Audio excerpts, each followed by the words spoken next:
ஜப்பான்ல உள்ள ஒரு புத்த விகாரை. அங்க ஒரு வயசான பௌத்த குரு தங்கியிருக்கிறார். ஒரு நாள் ராத்திரி கடுமையான குளிர். அவரால் தாங்க முடியல. பார்த்தார், மரத்துல செஞ்ச புத்த சிற்பங்கள் அங்க நிறைய இருந்தது. அதுல ஒன்ன எடுத்து அதுக்கு தீ மூட்டி அந்த நெருப்புல குளிர் காஞ்சிட்டு இருக்கிறார். மர சிற்பம் தீ வச்சதும் படபடன்னு வெடிக்க ஆரம்பிச்சுட்டுது. அந்த சத்தத்தை கேட்டதும் அந்த புத்த விகாரையின் குருக்கள் வெளியில ஓடி வந்தார். இவர் ஆனந்தமா குளிர் காஞ்சிக்கிட்டு இருக்கிறார். அவரால் பொறுத்துக்க முடியல. தெருவில் தெரிஞ்சுக்கிட்டு இருந்த அந்த பெரியவரை இங்க தங்க அனுமதிச்சதே அவரு தான். இவர் இப்படி பண்றாருன்னு நினைச்சுக்கிட்டே அவரை கோபமா பார்த்தார். ஏன் இப்படி கோபமா பாக்குறீங்க, இப்படி வந்து உட்காருங்க அப்படிங்கிறாரு இவர். அவருக்கு இன்னமும் கோபம் வந்துட்டுது. எங்கள் கடவுளை வந்து எரிச்சுட்டீங்களே அப்படின்னு சத்தம் போட்டாராம். அப்படியா அப்படின்னு கேட்டுக்கிட்டே அந்த சாம்பலை கிளறினார் இவர். என்ன செய்யறீங்கன்னு கேட்டிருக்காரு அவர். நான் எலும்புகளை தேடுறேன்னாராம். நீங்க ஒரு பைத்தியம், இது ஒரு மர சிற்பம், இதுல எலும்புகள் கிடையாது அப்படின்னாராம். அவருக்கு கோபம் வந்துட்டுது. உடனே வெளியில போங்கன்னு கத்தியிருக்கார். வெளியில தள்ளி கதவையும் சாத்தி விட்டாராம். மறுநாள் காலையில கதவை திறந்து பார்த்தா அந்த வயசான பெரியவர் ஒரு மைல்கல் மேல சில காட்டு பூக்களை வச்சு புத்தம் சரணம் கச்சாமின்னு சொல்லிக்கிட்டே இருக்கிறார். இவருக்கு சந்தேகமா போட்டுது. கிட்ட போனார். என்ன செஞ்சுக்கிட்டு இருக்கீங்கன்னு கேட்டார். இது என்னுடைய காலை நேர பிரார்த்தனைனாராம். நிஜமாவே நீங்க ஒரு பைத்தியமா தான் இருக்கணும், ஏன்னா அது ஒரு மைல்கல் அப்படின்னாராம். இப்ப அந்த பெரியவர் சொன்னாராம், நீங்க ஒரு மரத்தை புத்தரா நினைக்கும் பொழுது நான் ஏன் ஒரு மைல்கல்ல புத்தரா நினைக்கக்கூடாது? நான் வந்து புத்தரை எரிக்கலாம், ஏன்னா அவரை நான் நேசிக்கிறேன். அந்த சிற்பம் வந்து மரத்தால் ஆனதுங்கிறது எனக்கு தெரியும். நான் ஒரு மைல்கல்ல தொழலாம், ஏன்னா அது எனது பூக்களை தாங்குது. நான் இந்த மைல்கல்லுக்குள்ள மறைஞ்சிருக்கிற புத்தரை பார்க்கிறேன். யாராவது ஒரு சிற்பி இதை சிலையாக்கினாதான் நீங்க புத்தரை பார்க்க முடியும். அன்னைக்கு ரொம்ப குளிரா இருந்தது. நான் எனக்குள்ள இருக்கிற புத்தரையும் பாதுகாக்கணும். உள்ளே இருக்கிற புத்தரை காப்பாத்துறதுக்காக வெளியில உள்ள புத்தரை எரிக்கலாம், அதுல ஒன்றும் தப்பு இல்லை. அது அவருடைய போதனையிலேயே இருக்கு. உனக்குள் ஜோதியாக இரு அப்படிங்கிறது அவருடைய போதனை. என்னுடைய புத்தர் வந்து குளிர்ல நடுங்கிட்டு இருந்தார். அந்த மர சிற்பங்கள் வெயில் மழையில உணர்ச்சி இல்லாம இருந்தது, அதனால அப்படி பண்ணினேன். ஆனா நீங்க என்ன பண்ணீங்க? நான் ஒரு மர புத்தரை எரிச்சதுக்காக உயிருள்ள புத்தரை வெளியில தள்ளி கதவை சாத்தினீங்க அப்படின்னாராம் அந்த பெரியவர். உண்மையான பக்திங்கிறது இதுதான். அதாவது உனக்குள் ஜோதியாக இரு அப்படின்னு புத்தர் சொன்னார் இல்லையா, அது மாதிரி தனக்குள் ஜோதியாக இருக்கிற இந்த காலத்து ஆசாமிகள் நிறைய பேர் உண்டு. எப்பவும் போதையிலேயே இருக்கிறவங்க. ஒரு நாள் நடு ராத்திரி ஒரு மது கடையில ஒரு ஆள் அங்குள்ள சிப்பந்திகள் கிட்ட கேட்டுக்கிட்டு இருக்கிறான். மறுபடியும் இந்த கடை எப்போ திறப்பாங்கன்னு கேட்டானா. நாளைக்கு காலையில 8 மணிக்கு திறப்பாங்க அப்படின்னு நானா அங்க இருந்த ஆள். அவன் திருப்பி திருப்பி அதையே கேட்டுக்கிட்டு இருக்கான். இவனுக்கு பதில் சொல்லி சொல்லி அழுத்து போச்சு. அதான் சொல்றேன் ஐயா, நாளைக்கு காலையில வா அப்படின்னாங்களாம். அதுக்கு இவன், நான் வர்றதுக்காக கேட்கலையா, நேத்திக்கு வந்தவன் உள்ளேயே மாட்டிக்கிட்டேன், வெளியில போறதுக்காக கேட்டேன் அப்படின்னானா. ஒரு ஊர்ல ஒரு துறவி இருந்தார், புத்த சமய துறவி. அந்த ஊர் மன்னன் அவரை பத்தி கேள்விப்பட்டிருக்கான். ஒரு நாள் புறப்பட்டு போனான். துறவியின் பாதங்களை தொட்டு வணங்கினான். அதுக்கப்புறம் சொன்னான், ஐயா, நான் உங்களை அரண்மனைக்கு அழைச்சிட்டு போறதுக்காக வந்திருக்கிறேன். இனிமே நீங்க இங்க எதுக்கு இருக்கணும் அப்படின்னானா. அவன் மனசுக்குள்ள என்ன நினைப்புன்னா, இவர் எங்க வர போறாரு, நான் ரொம்ப எளிமையானவன், எனக்கு எதுக்கு அரண்மனை வாசம்னு சொல்லி விடுவார் அப்படின்னு நினைச்சிருக்கான். ஆனா அந்த துறவி என்ன பண்ணாரு தெரியுமா? அப்படியா, சரி போகலாம், வா, போய் உன் ரகத்தை கொண்டுட்டு வா, அரண்மனைக்கு போகும்போது அதுக்கு தகுந்த மாதிரி ஆடம்பரமா போகணும் அப்படின்னு விட்டாரான். துறவி இப்படி சொன்னதும் அந்த மன்னனுக்கு மனசுக்குள்ள சந்தேகம் வந்துட்டுது. இவர் உண்மையிலேயே துறவி தானா, ஏமாத்து பேர் வழி மாதிரி தெரியுதே அப்படின்னு நினைச்சிருக்கான். இருந்தாலும் இனிமே என்ன பண்றது, சொல்லியாச்சு. ரகத்தை கொண்டுட்டு வந்தான். துறவி ஏறி உட்கார்ந்தார். பக்கத்துல ராஜா. அவரு ரொம்ப உற்சாகமா வரார். இவன் ரொம்ப சோர்ந்து போய் வரான். துறவி மரத்தடியிலேயே வாழ்ந்து பழக்கப்பட்டவர். அரண்மனையில எளிமையா ஒரு இடத்துல உட்காந்துக்குவார் அப்படின்னு நினைச்சான். ஆனா அப்படி இல்லை. அரண்மனைக்கு வந்த உடனே அந்த துறவி அதை கொண்டுட்டு வா, இதை கொண்டுட்டு வான்னு சொல்லி உத்தரவு போட ஆரம்பிச்சுட்டார். அரண்மனையில இருந்தா அரசன மாதிரி இருக்கணும் அப்படிங்கிறார். ராத்திரி பூரா சௌரியமா தூங்கினார். பகல்ல அரண்மனை தோட்டத்துல உலாவ வேண்டியது, நீச்சல் குளத்துல குளிக்க வேண்டியது, இப்படியே பொழுது போக்கிட்டு இருக்கிறார். அந்த அரண்மனையில துறவி வந்து மகிழ்ச்சியா இருக்கிறார். மன்னனால அப்படி இருக்க முடியல. அவருக்கு எந்த கவலையும் இல்லை, இவனுக்கு அரசாங்க கவலைகள். துறவி அப்படி இருக்கிறத இவனால தாங்கிக்க முடியல. ஒரு நாள் அவர்கிட்டயே போய், நான் உங்ககிட்ட கொஞ்சம் பேசணும் நானா. துறவி பார்த்தார். நான் இந்த அரண்மனைக்கு வரும்பொழுதே நீ என்னமோ என்கிட்ட கேட்கணும்னு நினைச்ச. ஏன் கால தாமதம்? நீ அனாவசியமா உன்னையே தொந்தரவு பண்ணிட்டு இருக்கிற. நீ கவலையா இருக்கேங்கிறது எனக்கு புரியுது. நான் மரத்தடியில் இருந்தப்ப கூட என்னை அடிக்கடி வந்து சந்திச்சுக்கிட்டு இருப்ப, ஏதாவது விளக்கம் கேட்கறது உண்டு. இங்க வந்த பிறகு என்னை சந்திக்கிறது கூட அபூர்வமா போட்டுது. நீ இப்போ என்ன கேட்க போறேங்கிறது எனக்கு தெரியும், இருந்தாலும் கேளு அப்படின்னாராம். வேற ஒண்ணும் இல்லைங்க, இப்போ உங்களுக்கும் எனக்கு என்ன வித்தியாசம்? 2 பேரும் அரண்மனையில தான் இருக்கிறோம். நீங்க மகிழ்ச்சியா இருக்கிறீங்க, நான் அப்படி இருக்க முடியல. இவ்வளவுக்கும் நீங்க முன்னாடி இருந்தது மாதிரி இல்லை. தினமும் தங்க தேர் கேட்கறீங்க, உயர்தரமான ஆடைகள் அணிகிறீங்க, சுவையான சாப்பாடு. இப்படி இருக்கிறப்போ உங்களுக்கு எனக்கு என்ன வித்தியாசம்? இதுதான் மன்னனுடைய கேள்வி. இதுக்கு பதில் சொல்றேன், என் கூட புறப்பட்டு வா, இந்த நகரத்துக்கு வெளியில போவோம் அப்படின்னு சொல்லி அரசனை கூப்பிட்டுக்கிட்டு ஊர் எல்லைக்கு வந்து சேர்ந்தார் துறவி.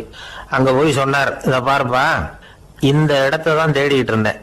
இனிமே நான் வந்து திரும்பி வர போறதில்ல. நீ என்னோட வர்றியா திரும்பி போறியா அப்படின்னார். நான் எப்படிங்க உங்க கூட வர முடியும்? என்னுடைய நாடு, என்னுடைய சொத்துக்கள், மனைவி மக்கள் எல்லாத்தையும் விட்டுட்டு எப்படிங்க வர்றதுன்னா.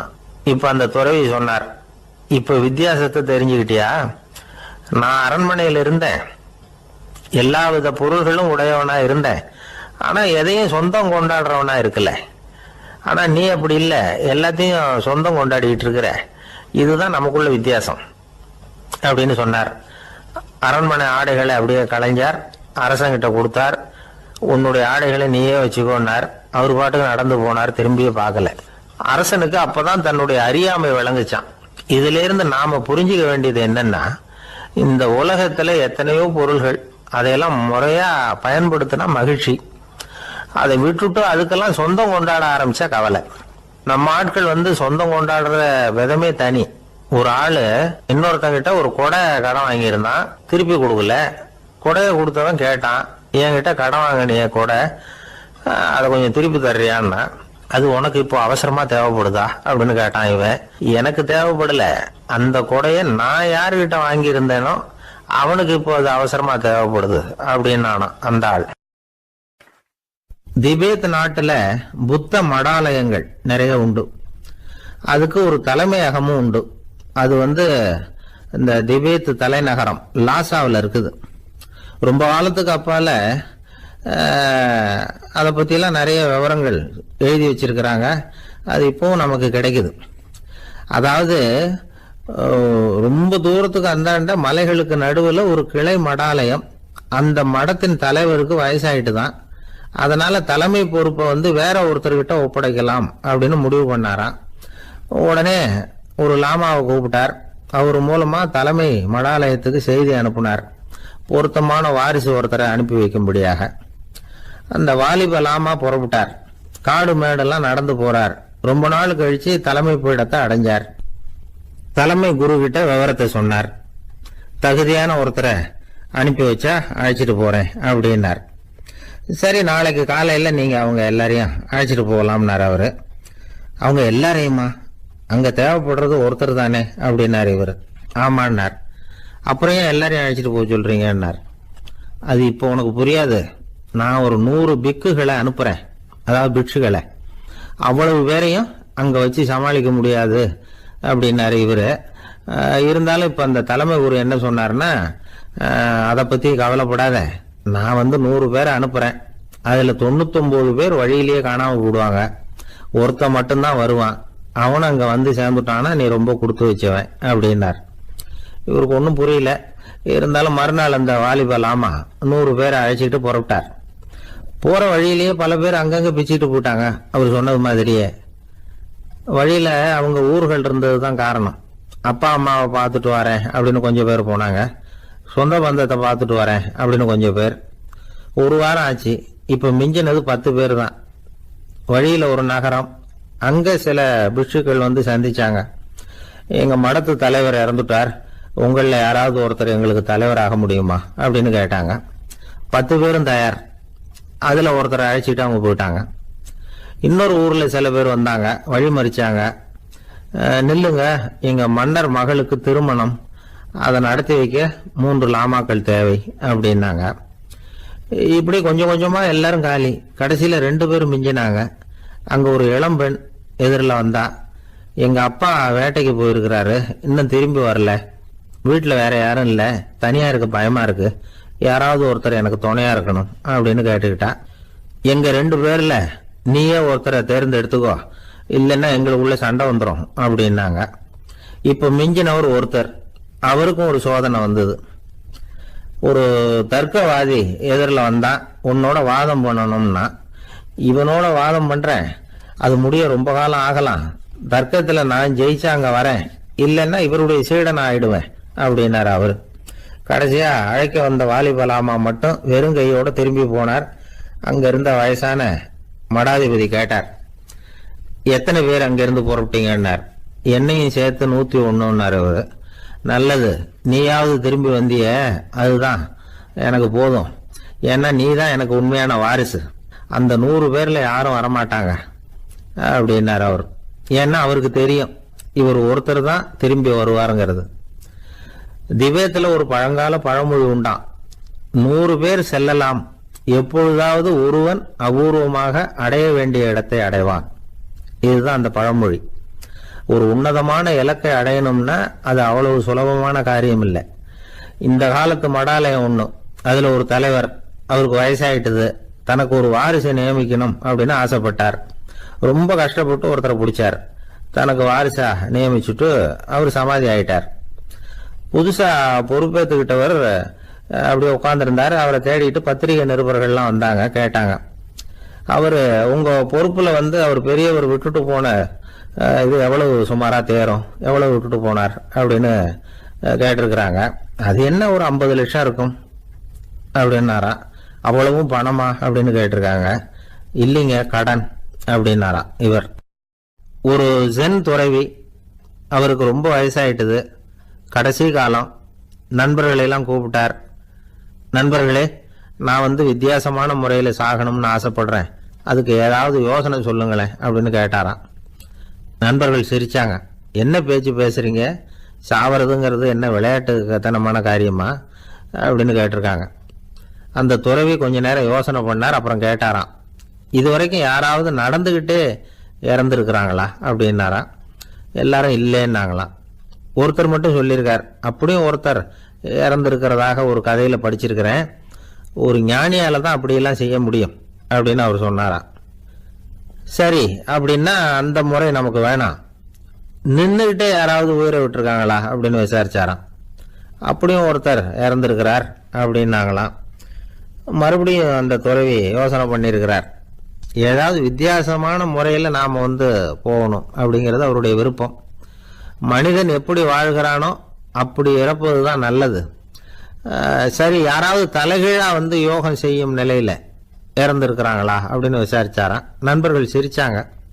தலைகீழா நின்னபடி இறந்ததாக நாங்கள் கேள்விப்பட்டதே இல்லை, அது முடியாத காரியம் அப்படின்னு இருக்காங்க. இப்போ அந்த துறவிக்கு திடீர்னு உற்சாகம் வந்துட்டுது. உடனே எழுந்திரிச்சார், தலைகீழா நின்னார், அப்படியே உயிரை விட்டுட்டார். அவ்வளோதான். அந்த மடாலயத்தில் ஒரே குழப்பம், எப்படி அவரை கீழே இறக்கி படுக்க வைக்கிறது அப்படின்னு புரியல. இப்படி உயிர் விடுறதை பற்றி அவங்க இதுவரைக்கும் கேள்விப்பட்டதும் இல்லை. உண்மையிலேயே இவர் இறந்து தான் போனாராங்கிறதும் தெரியல. சோதிச்சு பார்த்தாங்க, இதய துடிப்பு, நாடி துடிப்பு எல்லாம் நின்று போயிருந்தது. இவர் எப்போவும் இப்படித்தான், என்ன பண்ணுறது இப்போ அப்படின்னு சொல்லி எல்லாரும் குழம்பிக்கிட்டு இருக்கிற சமயத்தில் ஒரு பெரியவர் யோசனை சொன்னார். இந்த துறவியோட மூத்த சகோதரி பக்கத்து மடாலயத்தில் இருக்கிறாங்க, அவங்கள இங்கே அழைச்சிட்டு வந்தால் ஏதாவது வழி கிடைக்கும் அப்படின்னார். அந்த அம்மாவுக்கு 90 வயசு. அழைச்சிட்டு வந்தாங்க. ஒரு குச்சியை ஊன்றிக்கிட்டு அப்படியே மெதுவாக நடந்து வந்தாங்க. தம்பி, தலைகீழாக நின்று உயிர் விட்டு இறக்கிறத பார்த்தாங்க. தம்பின்னு கூப்பிட்டு பார்த்தாங்க, ஒன்றும் காணும். உடனே என்ன பண்ணாங்க, தன்னுடைய கைத்தடியால் தம்பியோட உடலை ஒரு தட்டு தட்டினாங்க. ஏப்பா, சாகிறப்பவும் உன்னுடைய குறும்புத்தனத்தை விடலையா, இப்படியாடா சாகிறது, ஒழுங்கா செத்து தொலை அப்படின்னாங்களாம். அவ்வளவுதான். உடனே அந்த துறவி திரும்பி நேராக நின்னார். அக்கா, கோவப்படாத, நான் ஒழுங்கா சாகிறேன், எப்படி செத்தா என்ன, எல்லாம் எனக்கு ஒன்று தான் அப்படின்னு சொல்லிவிட்டு அப்படியே தரையில் படுத்து உயிரை விட்டாராம். அதுக்கப்புறம் அந்த அம்மா கோலை வந்து கையில் எடுத்துக்கிட்டு அப்படியே திரும்பி கூட பார்க்காம அவங்க பாட்டுக்கு போயிட்டாங்களாம். மரணத்தை ஒரு விளையாட்டாக ஆக்கிய அந்த துறவிக்கு வாழ்க்கையே ஒரு விளையாட்டாக தான் இருந்திருக்குது. எந்த நோக்கமும் இல்லாமல் செயல்படுறதுன்னா என்னங்கிறதும் அவருக்கு தெரிஞ்சிருக்குது. பயனை எதிர்பார்க்காம பணி செய்து வாழ்ந்து மறைந்த மகான் அவர். தம்முடைய தொழிலை வந்து விளையாட்டு போல செய்ய தெரிஞ்சவருக்கு வாழ்க்கையே ஒரு விளையாட்டாக மாறிடும். எல்லாமே விளையாட்டாகி விடுகிற போது மரணமும் விளையாட்டாகிவிடும் அப்படிங்கிறது தான் அந்த தத்துவம். ஆனால் அதுக்கு முன்னாடி உங்களுக்குள்ளே இருக்கிற உண்மையான நடிகனை வந்து நீங்கள் அடையாளம் கண்டுபிடிக்கணும். நீங்கள் நடிக்க வேண்டியதே இல்லை, நீங்கள் ஏற்கனவே நடிச்சுக்கிட்டு தான் இருக்கிறீங்க. நீங்கள் இந்த உண்மையை தெரிஞ்சுக்கணும், அவ்வளவுதான். இதுதான் ஞானிகளுடைய கருத்து. வாழ்க்கையை சரியாக புரிஞ்சுக்கிட்டா எல்லாமே நடிப்புங்கிறது புரியும். கல்யாண பத்திரிக்கை அனுப்பியிருந்தேனே, ஏன்டா வரலன்னு கேட்டான் ஒருத்தன். வந்திருந்தேனே அப்படின்னானா இவன். டேய், ஏன்டா போய் சொல்கிற, நான் பத்திரிக்கையே உனக்கு அனுப்பலையே அப்படின்ட்டுருக்கான் அவன். அதுக்கு இவன் சொன்னானா, பத்திரிக்கை அனுப்புனேன்னு நீ போய் சொல்கிறப்போ கல்யாணத்துக்கு வந்தேன்னு நான் போய் சொல்லக்கூடாதா அப்படின்னானா. ஒரு அம்மா தெருவில் உட்காந்து என்னத்தையோ தேடிட்டு இருக்கிறாங்க. அந்த அம்மா ஒரு சுஃபி ஞானி. அவங்க பேர் என்னன்னா ரபியா அல் லடாவியா. அந்த அம்மாவுக்கு கண் கூட தெளிவாக தெரியாது. அந்த பக்கமாக வந்த சில பேர் இவங்களுக்கு உதவி செய்யறதுக்காக வந்தாங்க. என்ன தேடிட்டு இருக்கிறீங்க அப்படின்னு கேட்டாங்க. இதுக்கு அந்த அம்மா, அந்த கேள்வி அவ்வளவு முக்கியத்துவம் இல்லை, நான் தேடிட்டு இருக்கிறேன், உங்களால் முடிஞ்சால் எனக்கு உதவி பண்ணலாம் அப்படின்னாங்களாம். உதவி செய்ய வந்தவங்களுக்கு ஆச்சரியம். எதை தேடுறோங்கிறது தெரியாமல் இப்படி ஏன் நேரத்தை செலவழிக்கிறீங்க, நாங்கள் எப்படி உங்களுக்கு உதவ முடியும், எங்களுக்கு ஒன்றும் புரியலையே அப்படின்ட்டுருக்காங்க. சரி, உங்களை திருப்தி பண்ணுறதுக்காக சொல்கிறேன், ஒரு குண்டூசி தொலைஞ்சி போச்சு, அதை தேடுறேன் அப்படின்னாங்களாம் அந்த அம்மா. அதுக்கப்புறம் இவங்களும் சேர்ந்து தேட ஆரம்பிச்சிட்டாங்க. கொஞ்ச நேரம் ஆச்சு, ஒன்றும் கிடைக்கல. உதவி செய்ய வந்தவங்களும் அழுத்து போட்டாங்க. அப்புறம் கேட்டாங்க, பாருங்கம்மா, இது ரொம்பவும் பெரிய தெரு, அகலமான தெரு, அதனால் குறிப்பாக நீங்கள் எந்த இடத்துல அந்த குண்டூசியை தொலைச்சிங்க அதை சொல்ல முடியுமான்னாங்களாம். இதுக்கு அந்த அம்மா, நீங்கள் மறுபடியும் அர்த்தமில்லாத கேள்வியை கேட்குறீங்க, உங்கள் கேள்விக்கும் நான் தேடுறதுக்கும் என்ன சம்பந்தம்னாங்களாம். இதை கேட்டதும் அவங்க ஒரு மாதிரி ஆயிட்டாங்க. என்னம்மா நீங்கள் பைத்தியம் மாதிரி பேசுகிறீங்க அப்படின்னாங்களாம். சரி, உங்களை மறுபடியும் திருப்திப்படுத்துறதுக்காக சொல்கிறேன், அதை நான் வந்து எங்கள் வீட்டில் தொலைச்சிட்டேன் அப்படின்னாங்களாம். அப்புறம் எதுக்காக இங்கே வந்து தேடிட்டு இருக்கிறீங்க அப்படின்னு கேட்டிருக்காங்க. ஏன்னா இங்கே தான் வெளிச்சம் அதிகமாக இருக்குது, அங்கே வீட்டுக்குள்ளே இருட்டாக இருக்குது, அதனால் இங்கே வந்து தேடுறேன், வெளிச்சம் உள்ள இடத்துல தானே தேட முடியும் அப்படின்னாங்களாம் அந்த ஞானி. இந்த கதைக்கு என்ன அர்த்தங்கிறத பெரியவங்க சொல்கிறாங்க. அதாவது இந்த தேடுதல்ங்கிறது ஒரு வியாதி. அது வந்து நம்ம வந்து சதா அலைய வைக்கும், பைத்தியமாக மாற்றுறதுக்கு முயற்சி பண்ணோம். ஒரு காலம் வந்து அது நிறைவு அடையவே அடையாது. வாழ்வுங்கிறது ஒரு புரிந்து கொள்ள முடியாத சதா இயங்கி கொண்டிருக்கிற ஒரு செயல். அதுக்கு ஆரம்பமும் இல்லை, முடிவும் கிடையாது. எதையோ தேடணும் அப்படிங்கிற உந்துதல் நமக்குள்ளே இருக்கும், ஆனால் குறிப்பாக எதை தேடிட்டு இருக்கிறோம் அப்படிங்கிறது புரியாது. அப்படி ஏதாவது ஒன்றை தேடி அடைஞ்சிடுறோம்னு வச்சுக்கோங்க, உடனே ஒரு அதிருப்தி வந்துடும். அதனால் வாழ்க்கைங்கிறது சலிப்பு நிறைந்தது அப்படிங்கிற எண்ணத்தை உண்டாக்கிக்கிறோம். ஒன்று அடைஞ்சதுக்கு அப்புறம் இன்னொன்று தேட ஆரம்பிச்சிருவோம். ஆக இந்த தேடல்ங்கிறது நாம் ஒன்று அடைஞ்சாலும் அடையாவிட்டாலும் தொடர்ந்து நடந்துக்கிட்டு தான் இருக்கும். இதுக்கு முடிவே கிடையாது. இந்த உண்மையை நாம் நல்லா புரிஞ்சுக்கணும் அப்படிங்கிறது பெரியவங்களுடைய கருத்து. ஏழையும் தேடுறான், பணக்காரனும் தேடுறான், நோயாளியும் தேடுறான், நோய் இல்லாதவனும் தேடுறான், அதிகாரம் உள்ளவனும் தேடுறான், அதிகாரம் இல்லாதவனும் தேடுறான், முட்டாளும் தேடுறான், அறிவாளியும் தேடுறான். ஆனால் யாரும் இதை தான் தேடி சாதிக்க போகிறோம், இதுதான் முடிவு அப்படின்னு திட்டவட்டமாக சொன்னதில்லை. ஒன்று அடைஞ்சதும் இன்னொன்று தேட ஆரம்பிச்சிடுறாங்க, அவ்வளோதான். அதாவது உங்களின் தேடுபவர் உங்கள் உள்ளேதான் இருக்கிறார், அவரை தேடி கண்டுபிடியுங்கள். இதுதான் ஞானிகள் நமக்கு சொல்லுகிற ஒரு ஆலோசனை. நம்மால் ஒருத்தன் ஜெயிலில் இருந்தான். இன்னொரு கைதி அவனை பார்த்து கேட்டான், ஏன்பா உன்னை பார்க்கறதுக்கு வெளியிலேருந்து யாருமே இங்கே வர்றது இல்லையே, உனக்கு சொந்தக்காரங்களே கிடையாதா அப்படின்னு கேட்டானா. ஏன் இல்லை, எனக்கு சொந்தக்காரங்க நிறைய பேர் உண்டு, அவங்க என்னை பார்க்க வராததுக்கு காரணம் வேற அப்படின்ட்டுருக்கான் இவன். என்ன காரணம்னு கேட்டான் அவன். அதுக்கு இவன் சொன்னானா, அதுக்கு என்ன காரணம்னா அவங்க எல்லாரும் இங்கே உள்ளேயே இருக்கிறாங்க அப்படின்னானா. ஒரு ஊர்ல ஒரு குரு இருந்தார், ஜென் குரு. அவரை தேடிட்டு ஒரு மன்னர் வந்தார். வந்தவர் ஜப்பான் மன்னர். தோட்டக்கலையை பத்தி தெரிஞ்சுட்டு போறதுக்காக அவர் வந்தார். எப்படி தோட்டம் அமைக்கிறது அப்படிங்கறத பத்தி அந்த குரு விவரமா சொல்லி கொடுத்தாரு. ஒரு நாள் 2 நாள் இல்ல, 3 வருஷம் கத்து கொடுத்தார். அதுக்கப்புறம் சொன்னார், நான் கத்து கொடுத்துட்டேன், இனிமே நீங்க போகலாம், போய் தோட்டம் அமைக்கலாம், அதுதான் உங்களுக்கு பரிசை. தோட்டம் அமைச்ச பிறகு சொல்லி அனுப்புங்க, நான் வந்து பாக்குறேன். நீங்க இங்க என்னவெல்லாம் கத்துக்கிட்டீங்களோ அதையெல்லாம் அங்க செயல்முறையில செஞ்சு காட்டுங்க அப்படின்னு சொல்லி அனுப்பி வச்சார். மன்னர் போனார். அரண்மனைக்கு பக்கத்திலேயே ஒரு பெரிய தோட்டத்தை உண்டு பண்ணினார். அழகான மரங்களையும் செடிகளையும் உருவாக்கினாரு. கிட்டத்தட்ட 1000 தோட்டக்காரர்களை பயன்படுத்தி 3 வருஷங்கள் முயற்சி பண்ணி அந்த அழகான தோட்டத்தை உருவாக்கினார். குரு கிட்ட இருந்து செய்தி வந்தது, நாளைக்கு வந்து தோட்டத்தை பாக்குறேன் அப்படின்னு. மன்னர் உடனே சுறுசுறுப்பாயிட்டார். முதல் நாளே தோட்டத்தை சுத்தப்படுத்தினார். ராத்திரி பூரா யாரும் தூங்கல. எல்லாருக்கும் தோட்டத்தை ஒழுங்குபடுத்துற வேலை. அது அந்தந்த இடத்துல ஒழுங்கா இருக்குதா அப்படின்னு சரி பார்த்தாங்க. ஒரு தவறும் இல்லாத வகையில அதை ஒழுங்குபடுத்தினாங்க. மறுநாள் குரு வந்தார், தோட்டத்தை பார்த்தார். அவருக்கு கோபம் வந்துட்டுது. மன்னருக்கு ஆச்சரியம், எப்பவும் சிரிச்சுக்கிட்டே இருக்கிறவர் இப்ப எப்படி இருக்கிறாரு அப்படின்னு. மெதுவா குரு கிட்ட போய், எல்லாம் சரியா தானே இருக்குது அப்படின்னார். எல்லாம் சரிதான், ஆனாலும் எங்கே அந்த பொன்னிற காற்று அப்படின்னார். உதிர்ந்த இலைகள், பொன் மஞ்சள் நிற இலைகள் காற்றில் அப்படி புரண்டு ஓடுவதை நான் பார்க்க முடியவில்லையே அப்படின்னாராம்.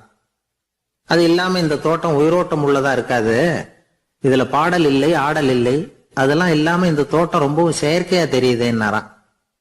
மன்னர் இப்பதான் யோசனை பண்ணார். கீழே கிடந்த காஞ்சி போன இலைகள் மட்டும் இல்ல, மரத்துல இருந்த காஞ்சி போன இலைகளையும் அப்புறப்படுத்தி சுத்தமா வச்சிருக்கிறார். இறப்பும் வாழ்க்கையினுடைய ஒரு பகுதி தான். மரணம்ங்கிறது வாழ்க்கைக்கு எதிரானது அல்ல, அதை நிரப்பும் ஒரு பகுதி தான் அது. மரணம் இல்லையில் வாழ்க்கையே இல்லை அப்படிங்கிறது பெரியவங்க கருத்து. இப்ப அந்த தோட்டம் அழகாதான் இருக்குது, இருந்தாலும் அது ஒரு ஓவியம் மாதிரி உயிர் இல்லாமல் இருக்கு. குரு ஒரு வாளியை கையில எடுத்துக்கிட்டார். தோட்டத்தை விட்டு வெளியில போனார். ஏற்கனவே வீசி எறிந்த அந்த சருகுகளை எல்லாம் அள்ளி கொண்டுகிட்டு வந்தார். உள்ள எல்லா இடங்கள்லயும் அதை வீசினார். உடனே காத்து அந்த காய்ந்த சருகுகளையும் பழுத்த இலைகளையும் அசைக்க ஆரம்பிச்சுட்டுது. இப்போ அங்க சலசல சத்தம், சங்கீதம், இலைகளின் நடனம், ஓவியம் மாதிரி இருந்த அந்த தோட்டத்துக்கு இப்ப உயிர் வந்துட்டுது. இதுதான் அந்த பொன்னான காற்று அப்படின்னாராம் குரு. மன்னருக்கு புரிஞ்சது. மிகப்பெரிய ஜென் கேள்வி ஒன்று உண்டு. உம்மான் அப்படிங்கிற ஒரு பெரிய குருவை பார்த்து துறவி ஒருத்தர் கேட்டாராம், இலைகள் எல்லாம் கீழே விழுந்து மரங்கள் மொட்டையாக இருக்கும் பொழுது என்ன நடக்கும்? இதுதான் கேள்வி. இதுக்கு உம்மான் சொன்ன பதில் பொன்னான காற்று, தி கோல்டன் விண்ட் அப்படின்னாராம். இதுக்கு என்ன விளக்கம்னா, உன்னுடைய எண்ணங்கள் எல்லாம் உன்னுடைய மனசிலிருந்து கீழே விழுந்து உனது உள்ளுணர்வானது மொட்டையாக நிற்கும் நிலைதான் அது. உனது வேர்களின் அருகில் காற்று வீசுகிறது. எல்லா எண்ணங்களும் உன்னிலிருந்து வெகு தூரத்துக்கு புரண்டு கொண்டே சென்று விடுகிறது. நீ அவற்றை கடந்து விட்டால் நீ அவைகளுக்கெல்லாம் மேலெழுந்து கீழே பார்ப்பவனைப் போல நிற்க ஆரம்பித்து விடுவாய். அதுதான் தியானம் என்பது அப்படின்னு சொல்றாங்க. தியானம்ங்கிறது எண்ணத்துக்கு எதிரானது இல்ல, தியானம்ங்கிறது எண்ணங்களை கடந்து செல்வதுதான். அதுக்கப்புறம் நாம பொன்னிற காற்றுல ஆட ஆரம்பிச்சிருவோம். இதுதான் பெரியவர்கள் சொல்றது. என்கிட்ட ஒருத்தர் தோட்டம் அமைக்கணும்னு யோசனை கேட்டு வந்தார். எல்லாம் சொல்லி கொடுத்தேன். செடிகள்லாம் செழிப்பா வளரணும்னா வேறு காயாம பாத்துக்குங்க, தினமும் தண்ணி விடுங்க அப்படின்னு சொல்லி அனுப்பி வச்சேன். 1 மாசம் கழிச்சு ஒரு தோட்டத்தை பாக்குறதுக்காக போனேன். போய் பார்த்தா எல்லா செடியும் வாடி கிடக்குது. என்னங்க இப்படி பண்ணிவிட்டீங்கன்னு. நீங்க சொன்னபடிதான் செஞ்சேன்னார். என்ன செஞ்சீங்கன்னு கேட்டேன். வேறு காயாம பார்த்து சொன்னீங்க, தினமும் ஒரு தடவை எல்லா செடியையும் ஒவ்வொன்னா புடுங்கி பார்த்து வேறு காயாம இருக்கா அப்படின்னு பார்த்துட்டு அதுக்கப்புறம் தண்ணி பாய்ச்சனே, அவ்வளவுதான் அப்படின்னார். ஒரு ஊர்ல ஒரு பெரியவர் இருந்தார். அவரு ஒரு குரு. அவர் தொடர்ந்து தியான கூட்டங்கள் நடத்துவார். அந்த கூட்டத்துல கலந்துக்கிறதுக்காக பல ஊர்கள்ல இருந்து சீடர்கள் நிறைய பேர் வருவாங்க போவாங்க. ஒரு நாள் அங்க கூட்டம் நடந்துகிட்டு இருக்குது. அந்த சமயத்துல சீடர்கள்ல ஒருத்தன் என்னத்தையும் திருடி விட்டான். மற்ற சீடர்கள் அதை கவனிச்சுட்டாங்க. இவன் ஆப்பிட்டுக்கிட்டான். கூட்டம் முடிஞ்ச பிற்பாடு இவன் திருடின விஷயத்த அந்த பெரியவர்கிட்ட போய் சொன்னாங்களாம். அவர் கவனத்துக்கு கொண்டுகிட்டு போனாங்க. ஆனா அவர் இத காதலியே போட்டுக்கல, கண்டுக்கவே இல்லை. போய் சொன்ன சீடர்களுக்கெல்லாம் ஏமாத்தமா போயிட்டுது. என்ன இது, இவ்வளவு தூரம் நாம கண்டுபிடிச்சு போய் சொல்றோம், அவரு கண்டுக்கவே மாட்டேங்கிறாரே அப்படின்னு ஒரு மாதிரி ஆயிட்டாங்க. இருந்தாலும் அதை பத்தி ஒண்ணுமே சொல்லிக்கல, பேசாம இருந்துட்டாங்க. கொஞ்ச நாள் ஆச்சு. அதே ஆளு மறுபடியும் ஒரு திருட்டுல மாட்டிக்கிட்டான். சீடர்கள் மறுபடியும் அந்த குரு கிட்ட விஷயத்த சொன்னாங்க. அவர் அப்பவும் வழக்கம் போல சும்மாவே இருந்துட்டார். இவர் இப்படி இருக்கிறத பார்த்ததும் அந்த சீடர்களுக்கு கோபம் வந்துட்டுது. உடனே அந்த சீடர்கள்லாம் ஒண்ணு கூடி பேசினாங்களாம். எல்லாருமா சேர்ந்து ஒரு விண்ணப்பம் தயார் பண்ணாங்க. அதை குருநாதர்கிட்ட கொண்டுட்டு போய் கொடுத்தாங்க. அந்த விண்ணப்பத்துல இவங்க என்ன எழுதியிருக்கிறாங்க தெரியுமா?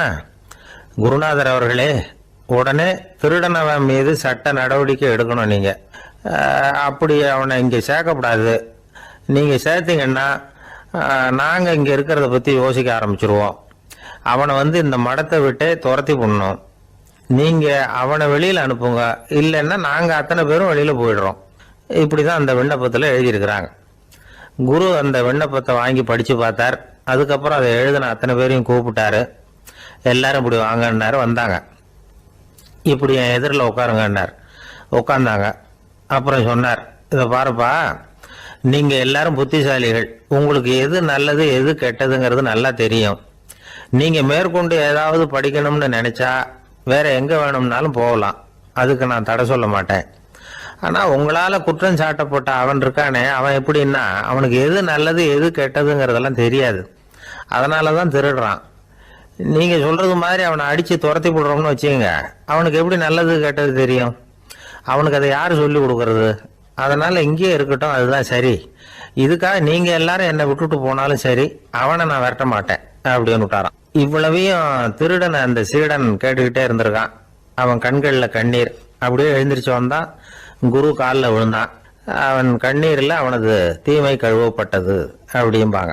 அதாவது சீடர்களுக்கு அந்த குருவோட பெருமை அப்பதான் புரிஞ்சுதான். ஒரு நல்ல ஆசிரியர் இருக்காருன்னு வச்சுங்க, நல்லா படிக்கிற பையனுக்கு தான் பாடம் சொல்லி கொடுப்பேன்னா அது என்ன பெரிய விஷயமா? மோசமா படிக்கிறவனையும் மாத்தி காட்டுறேங்கிறது தான் பெருமை. இந்த காலத்து குரு ஒருத்தர் ஒரு ஆசிரமம் வச்சு நடத்திட்டு வந்தார். நிறைய பேர் தினம் வருவாங்க போவாங்க.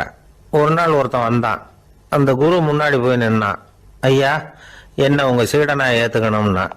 அந்த குரு நிமிர்ந்து பார்த்தார். உன்னுடைய நோக்கம் என்னன்னு கேட்டார். ஐயா, உங்ககிட்ட கொஞ்ச நாள் இருந்தேன்னா நல்ல பழக்க வழக்கங்களை கத்துக்கலாம். அதுக்கப்புறம் வெளியில போய் ஒரு நல்ல தொழில் தொடங்கி வாழ்க்கையில முன்னுக்கு வரணுங்கிறது தான் என்னோட நோக்கம் அப்படின்னா. நீ சொல்றது சரி, ஆனா உன்னால இங்க நல்ல பழக்க வழக்கங்களை கத்துக்க முடியலன்னு வச்சுக்கோ, அப்ப என்ன பண்ணுவேன் அப்படின்னு கேட்டார் அவர். அப்படி ஆச்சுன்னா என்ன, உங்களை மாதிரியே ஒரு ஆசிரமம் ஆரம்பிச்சு அதுக்கு குருவா இருந்துட்டு போறேன் அப்படின்னு நானும். ஒரு சீன தேசத்து அரசர் இருந்தார். அவருக்கு வயசாயிட்டுது. அவருக்கு அடுத்தபடியா அவருடைய புள்ள பட்டத்துக்கு வரணும், ஆட்சி பொறுப்பை ஏத்துக்கணும். ஒரு நல்ல தலைவனுக்கு இருக்க வேண்டிய பண்புகள்லாம் தன்னுடைய மகனுக்கு இருக்கணும்னு விரும்பினார் அந்த அரசர். அதனால இளவரசனை பக்கத்துல இருந்த ஒரு குரு கிட்ட அனுப்புனார். இளவரசன் அவர்கிட்ட போய் சேர்ந்தான். அந்த குரு என்ன பண்ணார் தெரியுமா? இவனை பார்த்து சொன்னார், இதை பாருப்பா, நீ என்ன பண்ற, இப்பவே பக்கத்துல இருக்கிற காட்டுக்கு போ. நடு காட்டுல போய் ஒரு இடத்துல உட்காந்துக்கோ. அங்க என்னென்ன சத்தம்லாம் உன் காதுல விழுதுன்னு கவனிச்சு கேளு. உன் காதுல விழுந்த ஓசைகள் என்னென்னங்கிறத என்கிட்ட சொல்லு. அதுதான் எனக்கு தெரியணும், உனக்கு வேலையும் அதுதான் அப்படின்னு சொல்லி அனுப்பி வச்சுட்டார். இளவரசன் காட்டுக்கு போனான். குரு சொன்னபடியே ஒரு இடத்துல உட்காந்து கவனிச்சு கேட்டான். அதுக்கப்புறம் குரு கிட்ட திரும்பி வந்தான். என்னென்ன சத்தம்லாம் கேட்ட அப்படின்னு கேட்டார் குரு. குருவே, காட்டுல நான் பறவைகள் சத்தம்லாம் கேட்டேன், மிருகங்களின் ஓசையையும் கேட்டேன். இதை தவிர இடி மின்னல் மழை இதுகளோட சத்தத்தையும் கேட்டேன் அப்படின்னா. குரு யோசனை பண்ணார், நீ இன்னமும் சரியா கேட்கல, அதனால மறுபடியும் காட்டுக்கு போ, கொஞ்ச நாள் தங்கி இருந்து கேட்டுட்டு வா அப்படின்னார். இளவரசனுக்கு ஒன்றும் புரியல. இருந்தாலும் குருவின் கட்டளையாச்சே, மறுக்க முடியுமா? உடனே அவன் மறுபடியும் காட்டுக்கு போனான். ஒரு இடத்துல உட்காந்தான். கொஞ்ச நேரம் உன்னிப்பா கவனிச்சு கேட்டான். சில நாள் கழிச்சு குரு கிட்ட திரும்பி வந்தான். குருவே, இந்த தடவை சில துல்லியமான சத்தங்களை எல்லாம் கேட்டான். தேனி பறக்கிற சத்தம், நீரோடையின் மெல்லிய ஓசை, இதெல்லாம் கேட்டேன்னா. குரு சிரிச்சார். நீ மறுபடியும் காட்டுக்கு போ, இன்னும் சில நாள் அங்கே இரு, முழுமையா கவனமா கேட்டுட்டு வா அப்படின்னு சொல்லி அனுப்பி வச்சுட்டார். இளவரசனுக்கு குழப்பம் அதிகமாயிட்டுது. ஒண்ணுமே புரியல. மறுபடியும் காட்டுக்கு போனான். மௌனமா ஒரு இடத்துல உட்காந்துட்டான். அப்படியே தியானத்துல ஆழ்ந்துட்டான். சில நாள்ல அவனுக்கு இதுவரை கேட்காத ஓசைகள்லாம் கேட்க ஆரம்பிச்சுட்டு. இதைத்தான் நான் கேட்கணும்னு என்னுடைய குரு எதிர்பார்த்திருக்கிறாருங்கிறத புரிஞ்சுக்கிட்டான். உடனே குரு கிட்ட ஓடனான். குருவே, இந்த தடவை காதுகளுக்கு கேட்க முடியாத சில ஓசைகளை கூட என்னால உணர முடிஞ்சுது. பூ மலருகிற ஓசை, சூரியனால பூமி சூடாகிறப்ப எழுகிற ஓசை, காலை பனித்துளி, இந்த புல்லுலாம் குடிக்கிற ஓசை, இது எல்லாம் என்னால நல்லா கேட்க முடிஞ்சது அப்படின்னா. குருவுக்கு இப்பதான் திருப்தி ஏற்பட்டுதான். இளவரசனை பார்த்து சொன்னார், இத பாருப்பா, இப்பதான் நாட்டை ஆளுகிற தகுதி உனக்கு வந்திருக்குது அப்படின்னு சொல்லி அதுக்கு விளக்கமும் கொடுத்தாராம். எந்த அரசன் தன்னுடைய மக்களின் இதயம் பேசுகிற மௌன மொழிய, மௌன வார்த்தைகளை கேட்கிறானோ அவன் தான் ஆள தகுதி உள்ளவன். எந்த அரசன் தன்னுடைய மக்களின் உணர்ச்சிகளை உண்மையா உணர்றானோ அவன் தான் முதன்மையான அரசன். போலி வார்த்தைகளை மட்டும் கேட்டுட்டு பல மௌன ராகங்களை காதுல வாங்கிக்காதவன் அரசனே இல்லை. எந்த நாட்டுல எப்போ ஒரு அரசன் தன்னுடைய மக்களின் உணர்ச்சிகளை கேட்க மறுக்கிறானோ அன்னையிலிருந்து அந்த நாடு அழிய தொடங்குது அப்படின்னு அர்த்தம். இதுதான் அந்த குரு இளவரசனுக்கு போதிச்சது. வாயால பேசுறத மட்டும் கேட்டு ஏமாறக்கூடாது, உணர்ச்சிகளையும் கேட்கறதுலதான் மனப்பக்குவம் உண்டாகும். மக்கள் உணர்ச்சிகளை புரிந்து கொள்ளாத அரசர்கள் நீடிச்சிருக்க முடியாது. அது மாதிரி நாடுகள்ல அடிக்கடி குழப்பம் தான் உண்டாகும். அப்படி இருந்தா அடிக்கடி ஆட்சி மாறிட்டு இருக்கும். அப்படிப்பட்ட ஒரு தேசம், அங்க ஒரு சிறைச்சாலையில 3 கைதிகள் பேசிக்கிட்டு இருந்தாங்க. ஒருத்தன் சொன்னான், நான் இந்த நாட்டு ராஜாவை எதிர்த்து பேசிக்கிட்டு இருந்தேன், அதனால என்ன புடிச்சு கொண்டாந்து இங்க போட்டுட்டாங்க அப்படின்னா ஒருத்தன். இன்னொருத்தன் சொன்னான், நான் இந்த நாட்டு ராஜாவை ஆதரிச்சு பேசிக்கிட்டு இருந்தேன், அதனால என்ன புடிச்சு கொண்டாந்து இங்க தள்ளி விட்டாங்க அப்படின்னா. அது சரி, நீ என்ன தப்பு பண்ண அப்படின்னு சொல்லி 3வது ஆளை பார்த்து இவங்க கேட்டாங்க. அதுக்கு அந்த ஆளு சொல்றான், நான் தான் இந்த நாட்டு ராஜா அப்படின்னா. பிரம்மத்தை அறிந்தவன் பிரம்மமாகிறான் அப்படின்னு ஒரு பெரியவர் பேசினார் ஒரு கோவில்ல. தைத்திரிய உபனிஷத்து அப்படி சொல்லுதான். இதை கேட்கும் பொழுது நமக்கு ஒரு சந்தேகம் வரும். அது எப்படி? பிரம்மத்தை அறிந்தவன் பிரம்மம் ஆகிறான்னா, சிங்கத்தை அறிந்தவன் சிங்கம் ஆகிறானா, தோசையை அறிந்தவன் தோசை ஆகிறானா? இப்படிப்பட்ட சந்தேகம் நமக்கு வர்றதுல ஒன்றும் ஆச்சரியம் இல்லை. இது இயற்கை. இதுக்கும் அந்த பெரியவரே பதில் சொல்றார். சிங்கம் வேற, நாம வேற. அதனால சிங்கத்தை அறிந்தவன் சிங்கம் ஆக மாட்டான்.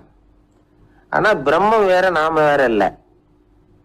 அதனால பிரம்மத்தை அறிந்தவன் பிரம்மம் ஆகிறான் அப்படிங்கிறது அவரோட விளக்கம். மனிதன் அவன்தான் தான் பிரம்மங்கிறது தெரியாதனாலதான் அதை வேற எங்கேயோ தேடிட்டு இருக்கிறான். கடைசியில அது தான் தாங்கிறது புரிஞ்சுக்கிற பொழுது அவன் பிரம்மம் ஆயிடுறான். இதை விளக்கறதுக்கு ஒரு உபநிஷத்து கதையே இருக்கு. நமக்கு தெரிஞ்ச கதை தான், ஆனால் அதை வேற விதமான அர்த்தத்துல விளையாட்டா சொல்லிட்டு இருக்கிறோம். ஒரு சமயம் ஒரு 10 நண்பர்கள் ஒரு காட்டு வழியா போயிட்டு இருக்கிறாங்க. குறுக்க ஒரு நதி, அதை கடந்து அடுத்த பக்கம் போகணும். எல்லாரும் ஒரு வழியா கடந்து அடுத்த கரைக்கு போய் சேர்ந்துட்டாங்க. அங்க போய் சேர்ந்ததுக்கு அப்புறம் எல்லாரும் பத்திரமா வந்து சேர்ந்துட்டோமா அப்படின்னு தெரிஞ்சுக்கிறதுக்காக எண்ணி பாக்குறான் அந்த கூட்டத்து தலைவன். அவங்க மொத்தம் 10 பேர். ஆனா அவன் எண்ணி பாக்குறப்போ 9 தான் வருது. ஏன்னா அவன் தன்னை விட்டுட்டான். எதிரில் நிக்கிறவங்கள மட்டுமே எண்றான். ஐயோ 10வது ஆள் எங்கேங்கிறான், பதறான். சரி நீ இரு, நான் எண்ணி பாக்குறேன்னு சொல்லிவிட்டு இன்னொருத்தன் வந்து என்றான். அவனும் தன்னை விட்டுட்டு என்றான். 9 தான் வருது. எல்லாரும் கொய்ய முழுதுன்னு கத்த ஆரம்பிச்சிட்டாங்க. அந்த சமயத்துல ஒரு பெரியவர் அந்த பக்கமா வர்றாரு. என்ன விஷயம்னு விசாரிக்கிறார்.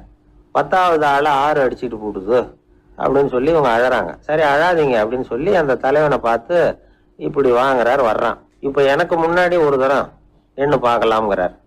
1 2 3ன்னு ஆரம்பிச்சு 9ல வந்து முடிக்கிறான். உடனே பெரியவர், நீ தான் அந்த 10வது ஆள் அப்படிங்கிறார்.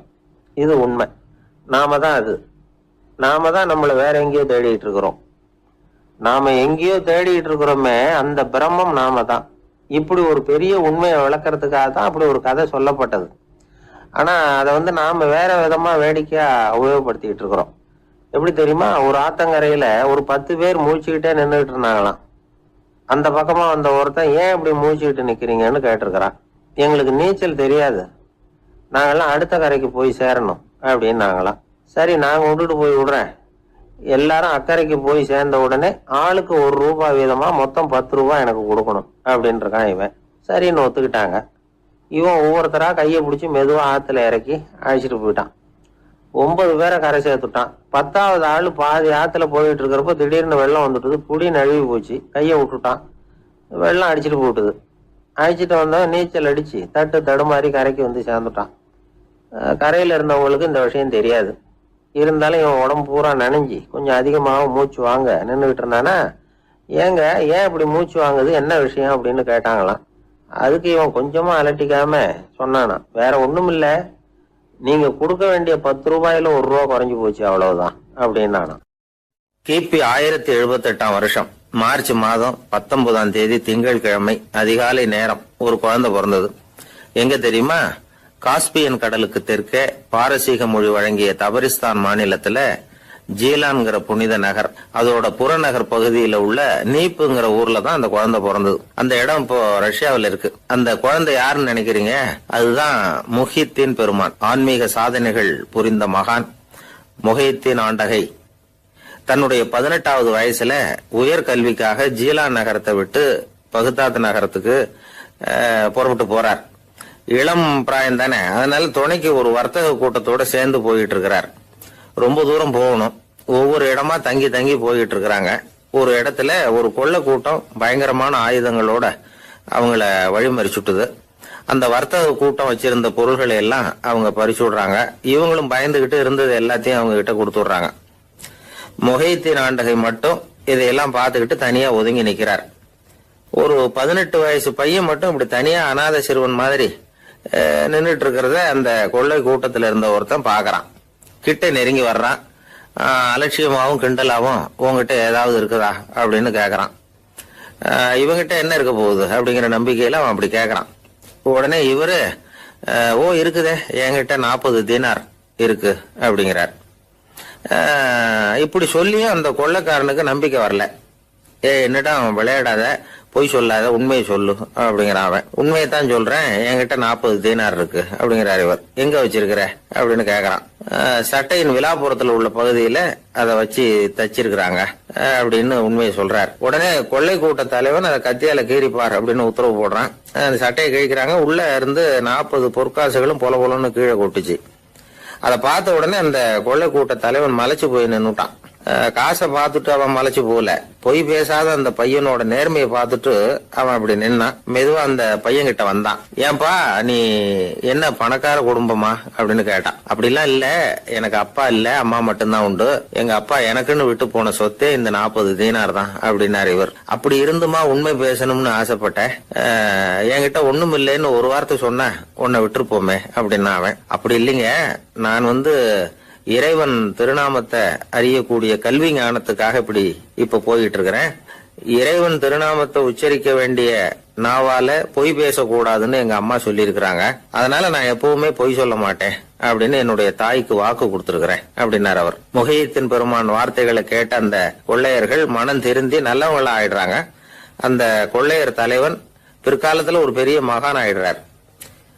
பெரியவர்கள் வாழ்க்கையில நடக்கிற இது மாதிரி சம்பவங்கள் தான் நாம நல்ல விதமா வாழறதுக்கு துணையா இருக்கும். அந்த காலத்துல கொள்ளையர்களே பெரியவங்க செயலை பார்த்து மனம் திருந்தி இருக்கிறாங்க. இந்த காலத்துல யார் இப்படி இருக்கிறா? இந்த காலத்துல மகான் ஒருத்தரை பார்த்தேன், எனக்கு வேண்டியப்பட்ட மகான். ஏங்க நீங்களும் மகான் ஆகிறதுக்கு முன்னாடி கொள்ளை அடிச்சிட்டு இருந்தீங்களா அப்படின்னு கேட்டேன். அவர் மெதுவா கண்ணை திறந்து என்ன நிமிர்ந்து பார்த்தார். அப்படி இல்லப்பா, நான் கொள்ளை அடிக்கிறதுக்காகத்தான் மகானாவே ஆகி இருக்கிறேன் அப்படின்னு சொல்லிவிட்டு மறுபடியும் கண்ணை மூடிட்டார்.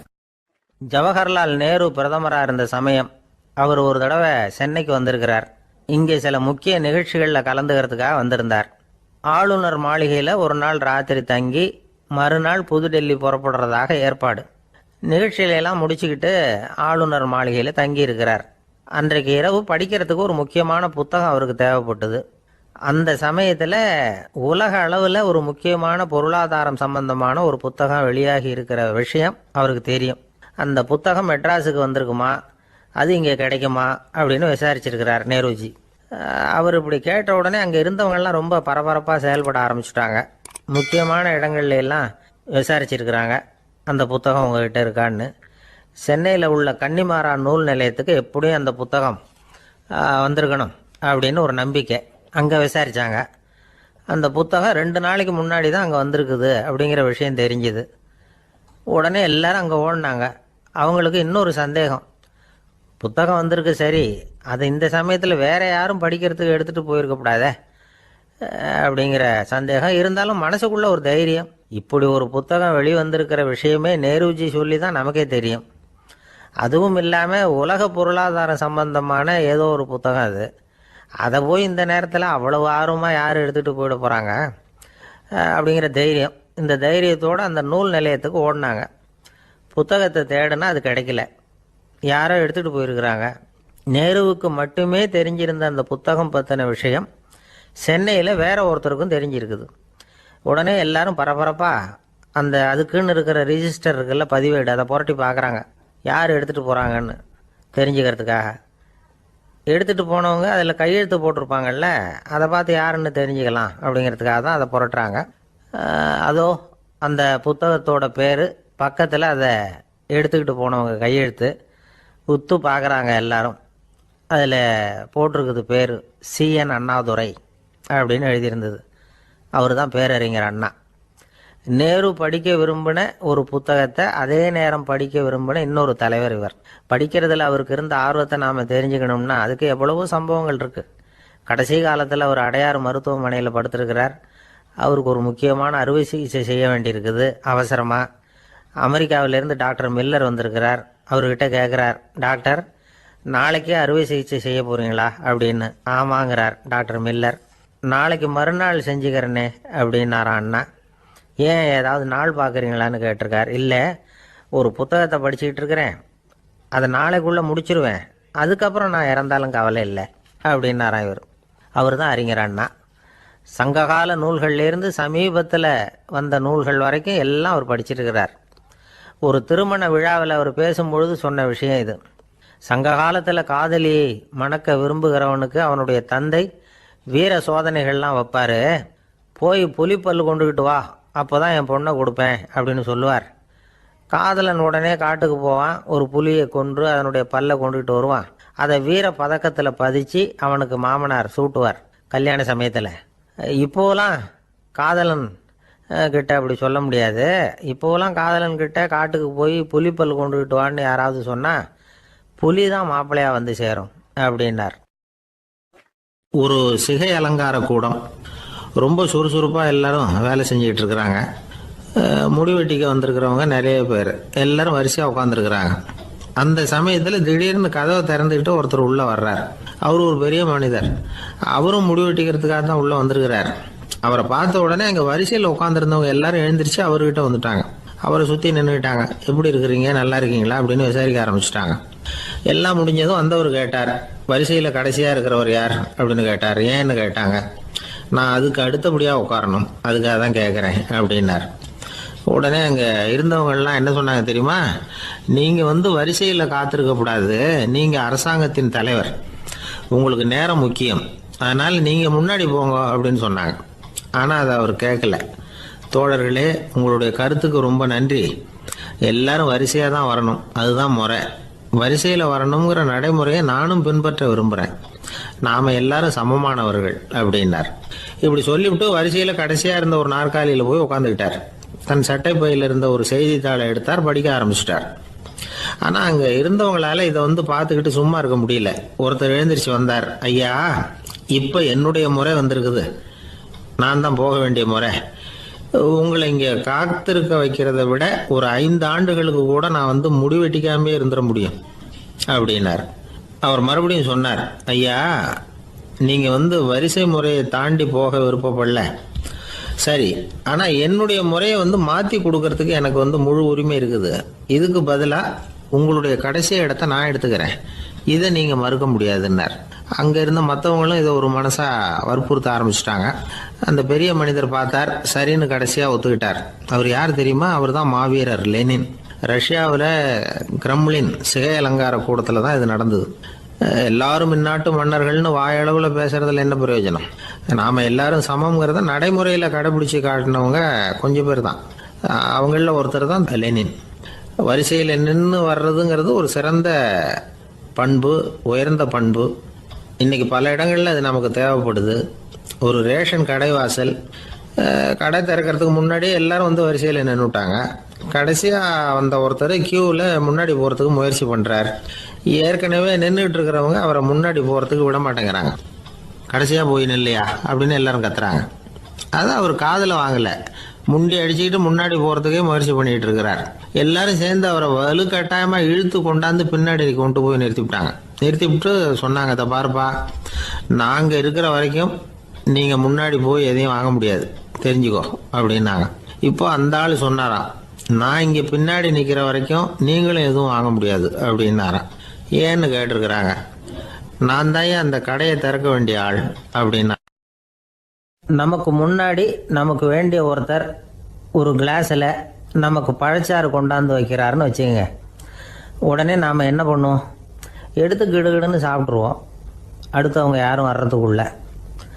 அதை விட்டுட்டு அதை கொண்டாந்து வச்சவர்கிட்டயே அதோட விலை என்ன அப்படி இப்படின்னு நான் கேட்டுக்கிட்டு இருப்போம். நாம் கேட்க மாட்டோம். ஆனால் காந்திஜி அப்படி கேட்டாராம். எப்போ தெரியுமா? 1935. அந்த வருஷம் மே மாதத்தில் ஒரு நாள் காந்திஜி டெல்லியில் இருக்கிறார். அப்போ அவருக்கு 2 டம்ளர் மாம்பழச்சாறு கொண்டாந்து கொடுக்குறாங்க. அதை வாங்குறார். இதோட விலை என்ன அப்படின்னு கேட்டார் காந்திஜி. யாருக்கிட்ட கேட்டாருன்னா மனுபென் காந்திகிட்ட கேட்குறார். அவங்க தான் கொண்டாந்து கொடுக்குறாங்க. காந்திஜிக்கு உதவி செய்கிறதுக்காக அவர் கூடவே இருந்தவங்க அவங்ககிட்ட தான் கேட்குறாரு. காந்திஜி சும்மா வேடிக்கைக்காக இப்படி கேட்குறாருன்னு நினச்சிட்டாங்க அந்த அம்மா. அதுவும் இல்லாமல் அதோட விலையை கேட்டால் காந்திஜி நிச்சயமாக அதை சாப்பிட மாட்டார் அப்படிங்கிற பயம் வேறு. அதனால் அந்த அம்மா பதில் எதுவும் சொல்லாமல் கம்முன்னு இருந்துட்டாங்க. கொஞ்ச நேரம் ஆச்சு. அந்த பழச்சாறு வச்ச இடத்துல அப்படியே இருக்குது. வச்ச இடத்துல வச்சபடியே இருக்குது. காந்திஜி அதை சாப்பிடவே இல்லை. மனுபென் காந்தி பார்த்தாங்க. மெதுவாக காந்திஜிக்கிட்ட போய் அதை சாப்பிடுங்களேன் அப்படின்னாங்க. பழச்சாறு விலை என்னன்னு கேட்டேன், அதுக்கு பதில் இல்லை. அது முதல் தப்பு. பதிலை எதிர்பார்த்திருந்தும் அதை பற்றி விசாரிக்கலை, அது 2வது தப்பு. இப்படி 2 தப்புகளை பண்ணிவிட்டு என்கிட்ட வந்து இதை சாப்பிடுங்கன்னு சொன்னால் அது எப்படி அப்படின்னு கேட்டாராம் காந்திஜி.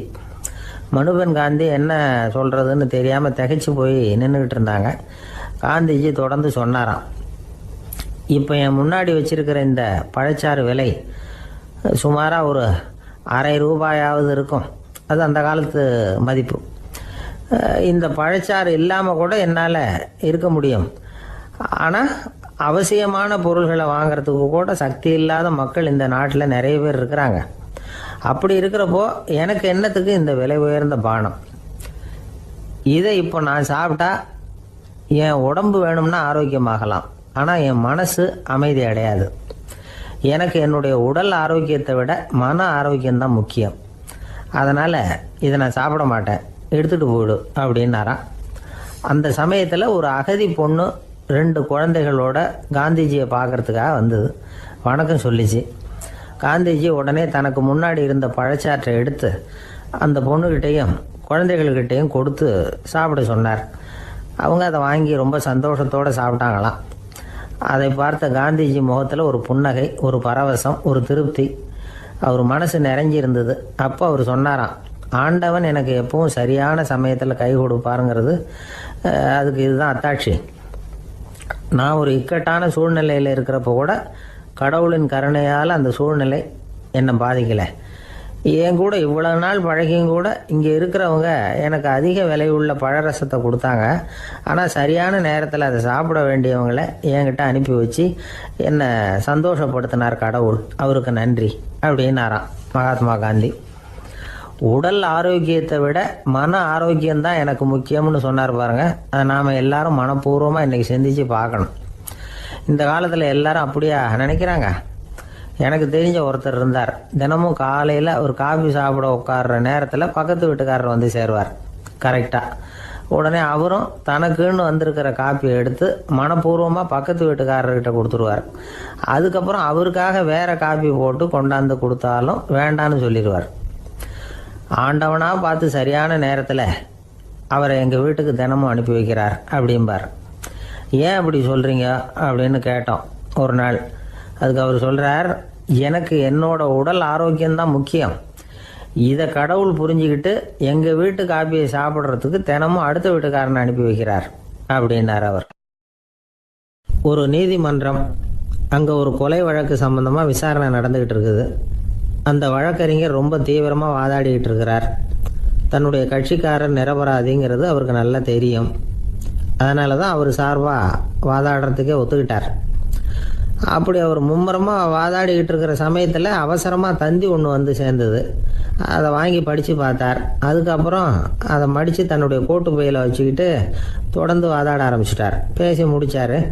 அதுக்கப்புறம் அங்கே கோர்ட்டில் இருந்த சக வக்கீல்கள் அவர்கிட்ட வந்தாங்க. தந்தி ஒன்று வந்தது, என்ன விஷயம் அப்படின்னு விசாரிச்சாங்களாம். அப்போ அவர் சொல்லியிருக்கிறார், ஊரில் சிகிச்சைக்காக போயிருந்த என்னுடைய மனைவி இறந்து போனதாக தந்தி வந்திருக்குது அப்படின்னாராம். மற்ற வக்கீல்களுக்கு அதிர்ச்சி. என்னங்க இது, மனைவி இறந்ததை விட கேஸு முக்கியமா உங்களுக்கு அப்படின்னு கேட்டிருக்கிறாங்க. இறந்து போன என் மனைவி மறுபடியும் திரும்பி வர போகிறதில்ல. ஆனால் என்னுடைய கட்சிக்காரர் ஒரு கொலை வழக்கில் மாட்டிக்கிட்டார். அவரும் நிரபராதி. அவர் உசுரை நான் காப்பாற்ற வேணாமா? இதுதான் என்னுடைய கடமை அப்படின்னாராம். இப்படி இவர் சொன்னதும் எல்லாரும் அப்படியே திகைச்சு போய் நின்றுட்டாங்களாம். சரி, கடமைக்கு முக்கியத்துவம் கொடுத்த அந்த வழக்கறிஞர் யார் தெரியுமா? அவர் தான் இரும்பு மனிதர் சர்தார் வல்லபாய் பட்டேல். குஜராத் மாநிலத்தில் 1875 அக்டோபர் 31 அன்றைக்கு ஜாவேரி பாய் அப்படிங்கிறவருக்கு 4வது பிள்ளையா அவர் பிறந்தாராம். இந்த ஜாவேரி பாய் யார் தெரியுமா? ஜான்சி ராணி லட்சுமி பாய் போர் படையில் ஒரு வீரராக பணிபுரிஞ்சவர். இளம் வயசில் வல்லபாய் பட்டேல் ரொம்ப சிரமப்பட்டு படிச்சிருக்கார். விடாமுயற்சி வெற்றியை கொடுத்தது. கல்லூரியிலையும் காலடி வச்சார். அதுக்கப்புறம் வக்கீல் பட்டத்தையும் வாங்கினார். பிரிட்டிஷ் ஆட்சி நடந்துக்கிட்டு இருந்த சமயம் குஜராத்தை சேர்ந்த பர்டோலி தாலுக்காவில் விவசாயிகள் மேலே அரசாங்கம் திடீர்னு நில வரியை வசதி விட்டு தான். ஏழை விவசாயிகள் ரொம்ப கஷ்டப்பட்டுருக்காங்க. அரசாங்கம் வரி செலுத்தாத விவசாயிகளின் நிலங்களை எல்லாம் ஜப்தி செஞ்சுதான். அரசாங்கத்தை எதிர்க்கிறவங்களையெல்லாம் கைது பண்ணி சிறையில் அடைச்சுட்டாங்களாம். சில பேர் வீடு வாசல் ஆடு மாட்டையெல்லாம் விற்று கூட வரி கட்ட வேண்டிய நிலைமைக்கு ஆளாயிட்டாங்க. வழக்கறிஞர் வல்லபாய் பட்டேல் நில வரியை உடனே ரத்து பண்ணணும் அப்படின்னு பம்பாய் கவர்னருக்கு ஒரு கடிதம் எழுதினார். எந்த பலனும் இல்லை. உடனே எல்லா விவசாயிகளையும் அணி திரட்டினார். அதுக்கு தானே தலைமை தாங்கினார். சத்தியாகிரகம் நடத்தினார். அந்த பகுதியில் எந்த வேலையும் நடக்கலை. வேறு வழி இல்லை. ஆட்சியாளர்கள் உடனே வரியை ரத்து பண்ணாங்க. சிறையில் இருந்தவங்களெல்லாம் வெளில விட்டாங்க. 1928 ஆகஸ்ட் 6 சர்க்காருக்கும் விவசாயிகளுக்கும் இடையில் ஒரு உடன்பாடு ஏற்பட்டது. அதுக்கப்புறம் தான் நிலைமை சரியாக போச்சான். வல்லபாய் பட்டேலின் பொது சேவையை பாராட்டின பொதுமக்கள் அவருக்கு சர்தார் அப்படிங்கிற பட்டத்தை கொடுத்தாங்களாம். சர்தார்னா தலைவர் அல்லது தளபதின்னு அர்த்தம். இரும்பு மனிதர்னு இவருக்கு பேர். இருந்தாலும் நகைச்சுவை உணர்வும் இவருக்கு நிறைய உண்டு. ஒரு தடவை ஒரு பத்திரிகை நிருபர் வந்திருக்கார். சர்தார் பட்டேல்கிட்ட அவருக்கு பிடிச்ச பண்பாடு கலாச்சாரம் எது அப்படின்னு கேட்கணும்னு ஆசை. அதனால் அவரை பார்த்து கேட்டாராம், ஏங்க உங்களுக்கு பிடிச்ச கல்ச்சர் எது அப்படின்னு கேட்டிருக்கார். இதுக்கு சர்தார் பட்டேல் சொன்ன பதில் என்ன தெரியுமா? எனக்கு பிடிச்ச கல்ச்சர் அக்ரிகல்ச்சர் அப்படின்னாராம். லோகமானிய பால கங்காதர திலகர் இருந்தார்ல, அவருக்கு 15 வயசுலேயே கல்யாணம் நடந்துதான். மனைவி பேர் தபிபாய். ரொம்ப பெரிய குடும்பத்து பொண்ணு, நல்ல குணம். அவங்க குடும்பம் நடத்திக்கிட்டு இருக்கிறாங்க. அந்த காலத்தில் திருடர்கள் பயம் அதிகம். இந்த காலத்தில் மட்டும் என்னன்னு கேட்குறீங்களா? நீங்கள் கேட்குறது நியாயம்தான். இருந்தாலும் இந்த காலத்து திருடனுக்கும் அந்த காலத்து திருடனுக்கும் ஒரு முக்கியமான வித்தியாசம் உண்டு. அதாவது அந்த காலத்து திருடன்லாம் நியாயம் அநியாயம் பார்க்கறது உண்டு. இந்த காலத்தில் அப்படி பார்க்கறது இல்லை. அந்த காலத்தில் திருட வர்றவங்கள்ட்ட கூட ஒரு தார்மீக உணர்வு உண்டாம். அதாவது அப்போ உள்ள கொள்ளைக்காரங்க எதை களவாடினாலும் சரி, அரிசியை மட்டும் களவாடுறது இல்லையா, அப்படி ஒரு கொள்கை. அதனால பாருங்க, அந்த காலத்து பெண்கள் நகை நட்டுகளை பத்திரமா வைக்கணும்னா பெட்டியில் வைக்கிறது இல்லை, அரிசி பானையில் போட்டு வச்சு விடுறது. இப்போல்லாம் பேங்க்கில் சேஃப்டி லாக்கர்னு இருக்குல்ல, அது மாதிரி அந்த காலத்தில் சேஃப்டி லாக்கருங்கிறது அரிசி பானை. இந்த வளையல், மூக்குத்தி, தோடு இப்படி எதுவாக இருந்தாலும் அதில் போட்டு பத்திரமா வச்சுருவாங்க. திருடன் அரிசி பானை பக்கம் போகிறதில்ல. ஏன்னா சாப்பிட்ற விஷயத்தில் கை வைக்கக்கூடாது, அது பாவம் அப்படின்னு அவன் நினைக்கிறான்.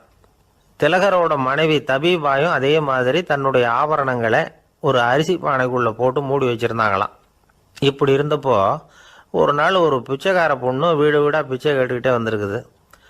திலகர் வீட்டுக்கும் தர்மம் போடுங்க தாயே அப்படின்னு தான் அந்த பொண்ணு.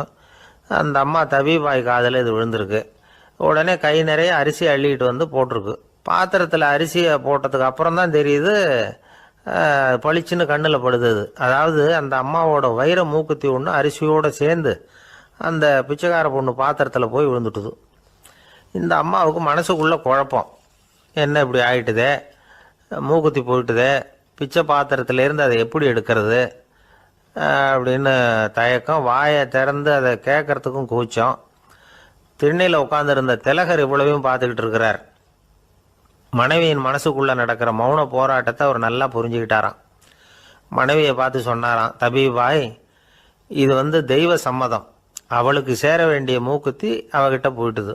பிச்சை பாத்திரத்தில் விழுந்த மூக்குத்தியை எடுக்க வேணாம் அப்படின்னாராம். சரின்னு சொல்லிவிட்டு மேற்கொண்டு எதுவும் சொல்லாமல் அந்த அம்மா வீட்டுக்குள்ளே போயிட்டாங்களாம். இந்த காலத்துல எல்லாம் அது மாதிரி நடக்குமா? வெறும் அரிசியை போட்டுட்டு விவகாரம் பண்ணிட்டு இருக்க மாட்டோமா?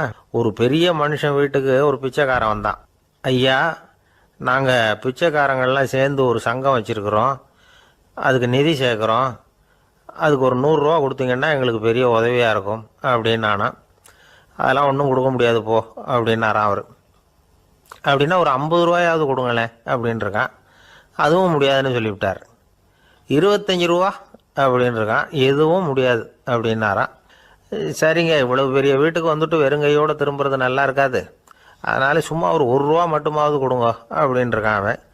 ஒரு பைசா கூட என்கிட்ட கிடையாது அப்படின்னு விட்டாரான் இவர். அப்படின்னா நீங்கள் ஒரு காரியம் பண்ணுங்களேன் அப்படின்னானா அவன். என்ன செய்யணும் அப்படின்ட்டுருக்கார். எங்கள் சங்கத்தில் நீங்களும் ஒரு மெம்பராக சேர்ந்துருங்க அப்படின்னானா. ஒரு கடற்கரை ஓரம், அங்கே ஒரு சின்ன கிராமம். அந்த கிராமத்தில் ஒரு சின்ன பள்ளிக்கூடம். கடற்கரை ஓரத்தில் உள்ள ஒரு விடுதியில் ஓய்வுக்காக ஒருத்தர் வந்து தங்கியிருக்கிறார்.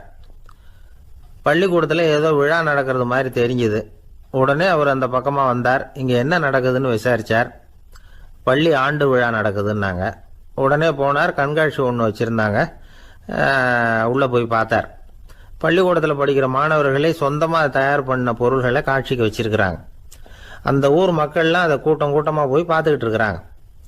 இவரும் ஆர்வமாக அதையெல்லாம் பார்த்துக்கிட்டே போகிறார். ஒரு இடத்துல ஒரு சின்ன ரயில் செஞ்சு வச்சுருந்தாங்க, மாணவர்களே தயார் பண்ணது. மின்சாரத்தால் அது ஓடுறது மாதிரி பண்ணி வச்சுருந்தாங்க. அதில் ஒரு சின்ன பொத்தான் இருக்கும், அது அமுக்குனா ரயில் ஓடும், சுற்றி சுற்றி வரும். மாணவர்கள் எதிரில் நின்று அதுக்கு விளக்கம் கொடுத்துக்கிட்டு இருக்கிறாங்க. இவர் அதை கவனித்தார். ரயில் ஓடுறத பார்த்தார். அங்கே நின்றுக்கிட்டு இருந்த மாணவர்கள்கிட்ட விளையாட்டாக கேட்டார், ஏப்பா இந்த ரயில் எதனால் ஓடுது அப்படின்னு கேட்டார் இவர். சக்தியினால் ஓடுது அப்படின்னாங்க மாணவர்கள். அது என்ன சக்தின்னு கேட்டார். அதுக்கு பேர் மின்சாரம் அப்படின்னாங்க. சரி, நீங்கள் மின்சாரத்தை பார்த்துருக்குறீங்களா அப்படின்னார். நாங்கள் பார்த்தது இல்லைங்க, ஆனால் இதை செய்யறதுக்கு எங்களுக்கு உதவி பண்ண ஆசிரியர் ஒரு பட்டதாரி, ஒரு காலம் அவர் பார்த்துருக்கலாம் அப்படின்னாங்க. அவர் எங்கே இருக்காருன்னு கேட்டார். இதோ அழைச்சிட்டு வர்றோம்னு ஓடினாங்க. அவர் அழைச்சிட்டு வந்தாங்க. அவர்கிட்ட ஒரு பெரியவர் கேட்டார், மின்சாரத்தை நீங்கள் பார்த்துருக்குறீங்களா அப்படின்னு. மின்சாரத்தை பார்க்குறதாவது நான் பார்த்ததே இல்லை. நான் பார்த்தது அது செயல்படுற விதத்தை தான். அது விளக்க வந்து எரிய வைக்குது, ரயிலை ஓட வைக்குது, இது மாதிரி எத்தனையோ எந்திரங்களை வந்து செயல்பட வைக்குது. ஆனால் உண்மையிலேயே அது என்னன்னு எனக்கு தெரியாது. ஒருவேளை இந்த பள்ளிக்கூடத்து தலைமை ஆசிரியருக்கு தெரிஞ்சிருக்கலாம், ஏன்னா அவர் ஒரு மேல்நிலை பட்டதாரி அப்படின்னாராம் அவர். சரின்னு போய் தலைமை ஆசிரியரை கூப்பிட்டுக்கிட்டு வந்தாங்க. அவர்கிட்டையும் இதே கேள்வியை கேட்டாராம் அவர். மன்னிக்கணும், இந்த கேள்வியை இதுவரைக்கும் யாரும் என்கிட்ட கேட்டதில்லை. சக்தியை யாரும் பார்க்க முடியாது, ஆனால் அது செயல்படும் விதத்தை தான் பார்க்க முடியும் அப்படின்னாராம் அவர். இப்போ இதுவரைக்கும் கேட்டுக்கிட்டு இருந்த பெரியவர் சிரிச்சார். சிரிச்சுட்டு சொன்னாராம், சரி அதுக்காக ஒன்றும் கவலைப்படாதீங்க, என்னுடைய பெயர் தாமஸ் ஆல்வா எடிசன் அப்படின்னாராம். இதை கேட்டதும் அங்கே இருந்தவங்களுக்கெல்லாம் அதிர்ச்சி, ஆச்சரியம். என்னது, நீங்கள் தானே எடிசன்? நீங்கள் எவ்வளவு மின்சார கருவிகளை உண்டாக்கி இருக்கிறீங்க, நீங்களா இந்த கேள்வியை கேட்டது அப்படின்னாங்களாம். ஆமாம், நான் தான் கேட்குறேன், ஏன்னா நானே மின்சாரத்தை பார்த்தது கிடையாது அப்படின்னாராம் அவர். அன்புங்கிறது இப்படிப்பட்டது தாங்கிறார் ஓஷோ. அன்புங்கிறது நம்ம உடற்கூறு அமைப்பில் இல்லை, அது நம்ம உடம்புல உள்ள சுத்த சக்தியின் வெளிப்பாடு. அதை உணரத்தான் முடியுமே தவிர பார்க்க முடியாது. அன்பே உன்னை வந்து நான் என் இருதயத்தில் வச்சிருக்கிறேன் அப்படின்னுலாம் சொல்லுவான். இதெல்லாம் சும்மா. இது வந்து டாக்டர்கள் சொல்கிற இருதயம் கிடையாது. அது வந்து ரத்தத்தை தள்ளுகிற ஒரு கருவி, அவ்வளவுதான்.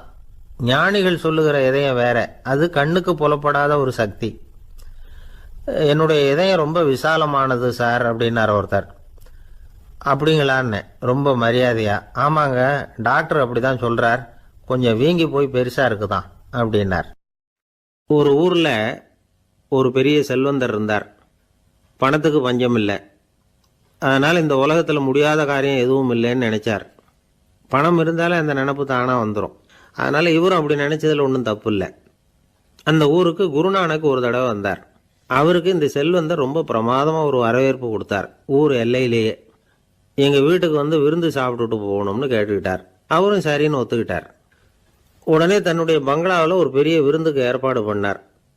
குருநானக்கை அழைச்சிட்டு வீட்டுக்கு போனார், உட்கார வச்சார். ஐயா, நான் இந்த ஊர்லேயே ரொம்ப பெரிய வசதி உள்ளவன், என்னால் எல்லாம் முடியும், உங்களுக்காக நான் என்ன செய்யணும்னு சொல்லுங்க, எதுவாக இருந்தாலும் பரவாயில்ல, எவ்வளவு செலவானாலும் பரவாயில்ல, என்னால் செய்ய முடியும், என்ன செய்யணும்னு சொல்லுங்க, அது போதும், நான் செய்கிறேன் அப்படின்னு நான் ரொம்ப பணிவா. இதை கேட்டதும் குருநானக் சிந்திச்சார் கொஞ்ச நேரம். அதுக்கப்புறம் தன்னோட சட்டை பைக்குள்ளே கையை விட்டு ஒரு பழைய ஊசி ஒன்று எடுத்தார்.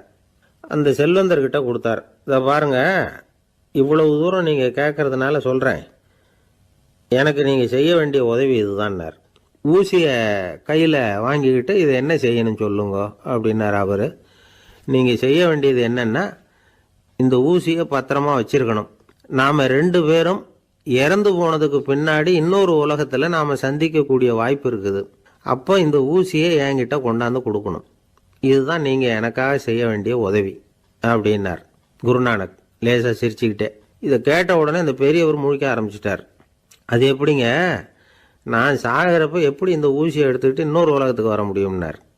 ஊசி மாதிரி ஒரு சின்ன பொருளை கூட இந்த உலகத்தை விட்டு நாம் போகிறப்ப எடுத்துகிட்டு போக முடியாதுங்கிறப்போ உங்களோட செல்வத்தையெல்லாம் எப்படி அங்கே எடுத்துகிட்டு வர போகிறீங்க அப்படின்னு கேட்டார் குருநானக். அதுக்கப்புறம் தான் அந்த பெரியவர் யோசிக்க ஆரம்பித்தாராம். குருநானக் சொல்கிறார், இதை பாருங்க, நாம் செய்கிற நல்லது கெட்டது தான் கடைசி வரைக்கும் நம்ம கூட இருக்கும். அடுத்தவங்க நல்லா இருக்கணுங்கிறதுக்காக பொருளை செலவு செய்யணும், அப்படி செய்யலைன்னா எந்த பிரயோஜனமும் இல்லை அப்படின்னார். அதுக்கப்புறம் தான் அந்த செல்வந்தரின் அறிவு கண் திறந்து தான். உடனே குருநானக்கை வணங்கினார். ஐயா, என்கிட்ட இருந்த ஆணவம் போயிடுது, இனிமேல் என்கிட்ட இருக்கிற செல்வத்தை நல்ல வழியில் செலவழிப்பேன் அப்படின்னாராம். நம்மக்கிட்ட இருக்கிற பணம் எப்பவும் நம்ம கூடவே வந்துக்கிட்டு இருக்காதுங்கிறதுக்கு இது ஒரு உதாரணம். அதுக்காக நாம் பணம் சேர்க்கறத பற்றி கவலைப்பட வேண்டியதில்லை, பேசாமல் படுத்து தூங்கிக்கிட்டு இருந்தால் போதும் அப்படின்னு இதுக்கு அர்த்தம் பண்ணிக்கப்படாது. முறையான வழியில் பணம் சேர்க்கணும், அதை முறையான வழியில் செலவு பண்ணணும். அதனால் ஏற்படக்கூடிய மன நிறைவு இருக்கு பாருங்க, அது அனுபவிச்சவங்களுக்கு தான் தெரியும். சொர்க்கத்துக்கு போகிறவங்க இங்கேருந்து பணத்தை எடுத்துகிட்டு போக முடியாது, ஆனால் நம்ம செல்வத்தை இங்கே மற்றவங்களுக்கு பயன்பட செய்து அதனால் ஏற்படுற புண்ணியம் இருக்கு பாருங்க, அதை எடுத்துகிட்டு போக முடியுமா. இதுதான் ஆன்மீகவாதிகள்லாம் சொல்கிற கருத்து. ஜான் நியூட்டன் ஒருத்தர், அவர் சொன்னார், நான் எப்போவாவது சொர்க்கத்துக்கு போய் சேர்ந்தேன்னா அங்கே 3 அதிசயங்களை பார்ப்பேன்னார். என்னன்னு கேட்டாங்க. நான் யார் யார் இருக்க மாட்டாங்கன்னு நினச்சிக்கிட்டு இருந்தானோ அவங்களில் சில பேர் அங்கே இருப்பாங்க, அது ஒரு பெரிய அதிசயம்னார். சரி, அடுத்தது என்ன? 2வது அதிசயம் என்னன்னா, அங்கே இருப்பாங்கன்னு நான் எதிர்பார்த்த சில பேர் அங்கே இருக்க மாட்டாங்க அப்படின்னார். சரி, 3வது பெரிய ஆச்சரியம் என்ன அப்படின்னா, நான் அங்கே இருக்க பாருங்க, அதுதான் அந்த 3வது அதிசயம் அப்படின்னாராம். திருநெல்வேலி மாவட்டத்தில் கோவில்பட்டிக்கு பக்கத்தில் உள்ள ஊர் கடம்பூர். காமராசர் முதலமைச்சராக இருந்த காலம். கடம்பூரில் ஒரு பள்ளி சீரமைப்பு மாநாடு நடக்குது. அந்த பக்கத்தில் உள்ள பள்ளிக்கூடம்லாம் அதில் கலந்துக்குது. கண்காட்சி வேற, ஊர் பூரா விழா கோலம். மறுநாள் மாநாடு நடக்க போகுது. ஆனால் முதல் நாளே மழை பிடிச்சிக்கிட்டுது. மறுநாளும் அது விடாமல் பேஞ்சிக்கிட்டு இருக்குது. காமராசர் காலையிலேருந்து பல்வேறு நிகழ்ச்சிகளில் கலந்துக்கிட்டு சாயந்தரமாக கடம்பூருக்கு வந்து சேர வேண்டியவர். மழை பேஞ்சிக்கிட்டு இருக்கிறதுனால நிகழ்ச்சி ரத்தாயிடுமோ என்னமோ அப்படின்னு எல்லாரும் சந்தேகப்பட்டுக்கிட்டு இருக்கிறாங்க. அவர் கோவில்பட்டி பயணிகள் விடுதியில் இருக்கிறார். கடம்பூர்லேருந்து சில பேர் போய் அவரை சந்திக்கிறாங்க. மழை பெஞ்சிக்கிட்டு இருக்குதே, என்ன செய்யலாம் அப்படின்னு கேட்குறாங்க. மழை பெஞ்சால் நல்லது தானே, அதுக்காக மாநாட்டை எதுக்காக ரத்து செய்யணும்? ஆசிரியர்கள் எவ்வளவு கஷ்டப்பட்டு ஏற்பாடு பண்ண மாநாடு, கட்டாயம் வந்துடுறேன் அப்படின்னாராம் காமராசர். உடனே புறப்பட்டார். மழையை பொருட்படுத்தாத மக்கள் கூட்டம், அது கலையாமல் காத்துக்கிட்டு இருக்கிறாங்க அவ்வளோ பேரும். தலைவர் வந்துட்டார்னு தெரிஞ்சது ஜனங்களுக்கு ஏகப்பட்ட உற்சாகம். ஜனங்கள் அவ்வளவு உற்சாகமாக வரவேற்றாங்க. மாநாடு ஆரம்பமாச்சு. மலர் மாலைகள் மலை மாதிரி குவிய ஆரம்பிச்சுட்டுது. வரிசையாக ஒவ்வொரு கல்வி நிலையம் சார்பாகவும் வரவேற்பு பத்திரம் வாசித்து கொடுக்குறாங்க. என்ன வாசிக்கிறாங்கங்கிறத காமராசர் கூர்ந்து கவனிக்கிறார். ஏகப்பட்ட புகழ் மொழிகள், ரொம்ப பாராட்டி புகழ்ந்து என்னென்னமோ வாசிச்சுக்கிட்டு இருக்கிறாங்க. கொடை வள்ளலே, குணக்குன்றே, மலையே, கடலே, இப்படி தமிழ் மொழியில் பாராட்டுறதுக்கு எத்தனை வார்த்தைகள் உண்டோ அத்தனையும் அதில் சேர்த்துருக்குறாங்க. காமராசர் பொறுமை இழந்துட்டார். போதும் போதும், உங்கள் எல்லாரையும் பார்த்து 2 வார்த்தை பேசிவிட்டு போகிறதுக்காக தான் நான் வந்திருக்கிறேன். எல்லாரும் மழையில் சிரமப்பட்டு நின்றுக்கிட்டு இருக்கிறீங்க, இப்படி என்ன புகழ்ந்து படிச்சுக்கிட்டே இருந்தால் எப்படி அப்படின்னாராம். அதுக்கப்புறம் பேசி முடிச்சிருக்கிறார். மாநாட்டு நிகழ்ச்சிகள் முடிஞ்சதும் இன்னொரு நிகழ்ச்சியில் கலந்துக்கிறதுக்காக புறப்பட்டாராம். ஒரு திறந்த ஜீப்பில் அவரை ஊர்வலமாக அழைச்சிக்கிட்டு போயிருக்கிறாங்க. தெருவில் 2 பக்கமும் ஏகப்பட்ட கூட்டம். அங்கங்கே ஜீப்பை நிறுத்தி ரோஜா மாலை ஜருக மாலை இப்படி போட்டுக்கிட்டே இருக்கிறாங்க. அதையெல்லாம் அப்படி அப்படியே வாங்கி அங்கங்கே நின்றுக்கிட்டு இருந்த குழந்தைகள்கிட்டையும் தாய்மார்கள்கிட்டையும் கொடுத்துக்கிட்டே போறார். அந்த சமயத்தில் கூட்டத்துக்கு அப்பால ஒரு பெரியவர் கையில் ஒரு மல்லிகை சரத்தோடு நின்றுட்டு இருக்கிறார். அவரால் முண்டி அடிச்சுக்கிட்டு முன்னால் வர முடியல. காமராசர் இதை கவனிக்கிறார். அவ்வளவுதான், உடனே நிறுத்தப்பா வண்டிய அப்படிங்கிறார். ஜீப்பு நிற்கிது. டிரைவரை பார்த்து, அதோ பார், அங்கே ஒருத்தர் நிற்கிறார் பார், அவரை இங்கே அழைச்சிட்டு வா அப்படின்னாராம். கூட்டம் வழி விடுது. அந்த பெரியவரை கிட்டத்தில் அழைச்சிட்டு வர்றாங்க. காமராசர் அவரை பார்த்து, வாங்க வாங்க, நல்லா இருக்கீங்களா அப்படின்னு சத்தம் போட்டு உற்சாகமாக விசாரிக்கிறாராம். பெரியவர் கண்களில் கண்ணீர், பேச்சு வரல. மல்லிகை சரத்தை அவருக்கு போடுறார். கொஞ்ச நேரம் அவர்கிட்ட பொறுமையாக பேசிக்கிட்டு இருந்துட்டு அவரை அனுப்பி வைக்கிறார் காமராசர். பெரியவர் போனதுக்கு அப்புறம் காமராசர் பக்கத்தில் இருந்தவங்க கிட்ட சொல்கிறார் அந்த பெரியவரை பற்றி. அந்த காலத்தில் ரொம்ப கஷ்டப்பட்டவர் இவர், ஜெயிலுக்கு போனவர் அப்படின்னு ரொம்ப உருக்கமாக நெகிழ்ந்து போய் சொல்கிறார். இதில் ஒரு விஷயத்தை கவனிங்க. தன்னை புகழ்ந்து படிக்கப்பட்ட வாழ்த்து மடலை படிக்க வேணாம்னு தடுத்து நிறுத்தினார். எங்கேயோ ஒரு மூலையில் கையில் ஒரு 4 முழம் மல்லிகை சரத்தோடு ஒதுங்கி நின்றுக்கிட்டு இருந்த அந்த தொண்டரை அவ்வளவு பெரிய கூட்டத்துக்கு நடுவுலையும் தேடி கண்டுபிடிச்சி கிட்டத்தில் கூப்பிட்டு அவர் கொடுத்த அன்பு மாலையை வாங்கி கழுத்தில் போட்டுக்கிட்டார். அதுதான் காமராசர். தோல்விகள் கூட அவரை கொஞ்சம் கூட பாதித்ததில்லை. ஒரு பொது தேர்தலில் அவர் தோற்று போகிறார். தொண்டர்கள்லாம் அழறாங்க. அதில் ஒருத்தர் மெதுவாக காமராசர்கிட்ட போய், என்ன தலைவரே, நீங்கள் கூட தோற்று போயிட்டீங்களே அப்படின்னு கலக்கமாக சொல்லியிருக்கிறார். அதுக்கு காமராசர், நான் கூட தோற்று போகிறதுக்கு பேர் தான்ப்பா ஜனநாயகம் அப்படின்னாராம். 21ஆம் வருஷம் செப்டம்பர் மாதம் 22ஆம் தேதி மதுரை மேலமாசி வீதியில் உள்ள ஒரு வீடு. அங்கே அன்னைக்கு நடந்த ஒரு அற்புத நிகழ்ச்சி பின்னாடி உலக மக்களை எல்லாம் ஆச்சரியப்பட வச்சுது. இந்திய வரலாற்றிலேயே அது ஒரு முக்கியமான நிகழ்ச்சி. உலக மக்கள் கவனமெல்லாம் காந்திஜியின் பக்கம் திரும்புறதுக்கு காரணமாக இருந்த நிகழ்ச்சி அது. கதர் துணி பிரச்சாரத்துக்காக காந்திஜி மதுரைக்கு வந்திருந்தார். சென்னை துணி வணிகர் சங்கத்தின் துணைத் தலைவர் ஒருத்தர் இருந்தார், ராம்ஜி கல்யாண் சேட்ஜி. அவருடைய வீடு மதுரை மேலமாசி வீதியில் இருந்தது. அந்த வீட்டில் தான் காந்திஜி தங்கியிருந்தார். அப்போது வயலுக்கு போகிற உழவர்கள்லாம் சின்ன சின்ன துண்டை இடுப்பில் கட்டிக்கிட்டு கலப்பையை தூக்கிக்கிட்டு தெருவில் நடந்து போகிறத கவனிச்சார். ஏற்கனவே சேலத்துக்கு தெற்க பல பகுதிகளில் ஆண்களும் பெண்களும் அறகுறை ஆடைகளோட உழைச்சிக்கிட்டு இருக்கிறத கண்ணால் கண்டிருக்கிறார் அவர். இந்தியரின் சராசரி உடை இவ்வளவு தான் அப்படிங்கிறத புரிஞ்சுக்கிட்டார். மனசை என்னவோ பண்ணியிருக்குது. ராத்திரி பூரா அதை பற்றியே யோசனை. 22/9/21 வியாழக்கிழமை காலையில் காந்திஜி எழுந்திருக்கிறார். அவர் கூட தங்கியிருந்தவங்களையெல்லாம் பார்த்து சொன்னார், இன்னையிலிருந்து அறையில் முழு அகலத்துண்டு தான் கட்டுவேன். குளிர் அதிகமாக உள்ள காலங்களில் மட்டும் போர்வை ஒன்றும் உபயோகப்படுத்துவேன். மற்றபடி மேலங்கியோ குல்லாவோ எதுவும் போட்டுக்க மாட்டேன். தற்காலிகமாக இந்த ஏற்பாட்டை 1 மாதத்துக்கு ஏற்றுக்குவேன். அதுக்கு பிறகு உசிதம் போல எண்ணி பார்த்து முடிவு பண்ணுவேன் அப்படின்னார். அவருடைய குரல் உறுதியாக இருந்துதான். உடனே செயலில் இறங்கினார். தம்முடைய 10 முழ வேட்டி, மேலங்கி, உள் சட்டை, குல்லா எல்லாத்தையும் களைஞ்சார்.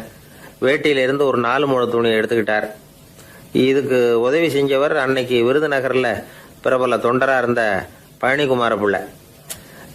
வெட்டி எடுத்த துண்டை நீள வாக்கில் ரெட்டையாக மடித்தார். அதை இடுப்பில் துண்டு மாதிரி கட்டிக்கிட்டார். தலையில் சின்ன உச்சி குடுமி, அறையில் சின்ன துண்டு. அண்ணல் காந்தி ஆண்டி கோலத்தில் காட்சி அளிக்கிறார். கூட இருந்தவங்கள பார்த்து காரைக்குடிக்கு புறப்படலாமே அப்படின்னார். அவர் நண்பர்களும் சீடர்களும் திகைச்சு போய் நிற்கிறாங்க. இந்த விரதம் நிரந்தரமாக ஆயிடுமோங்கிற பயம் அவங்களுக்கு.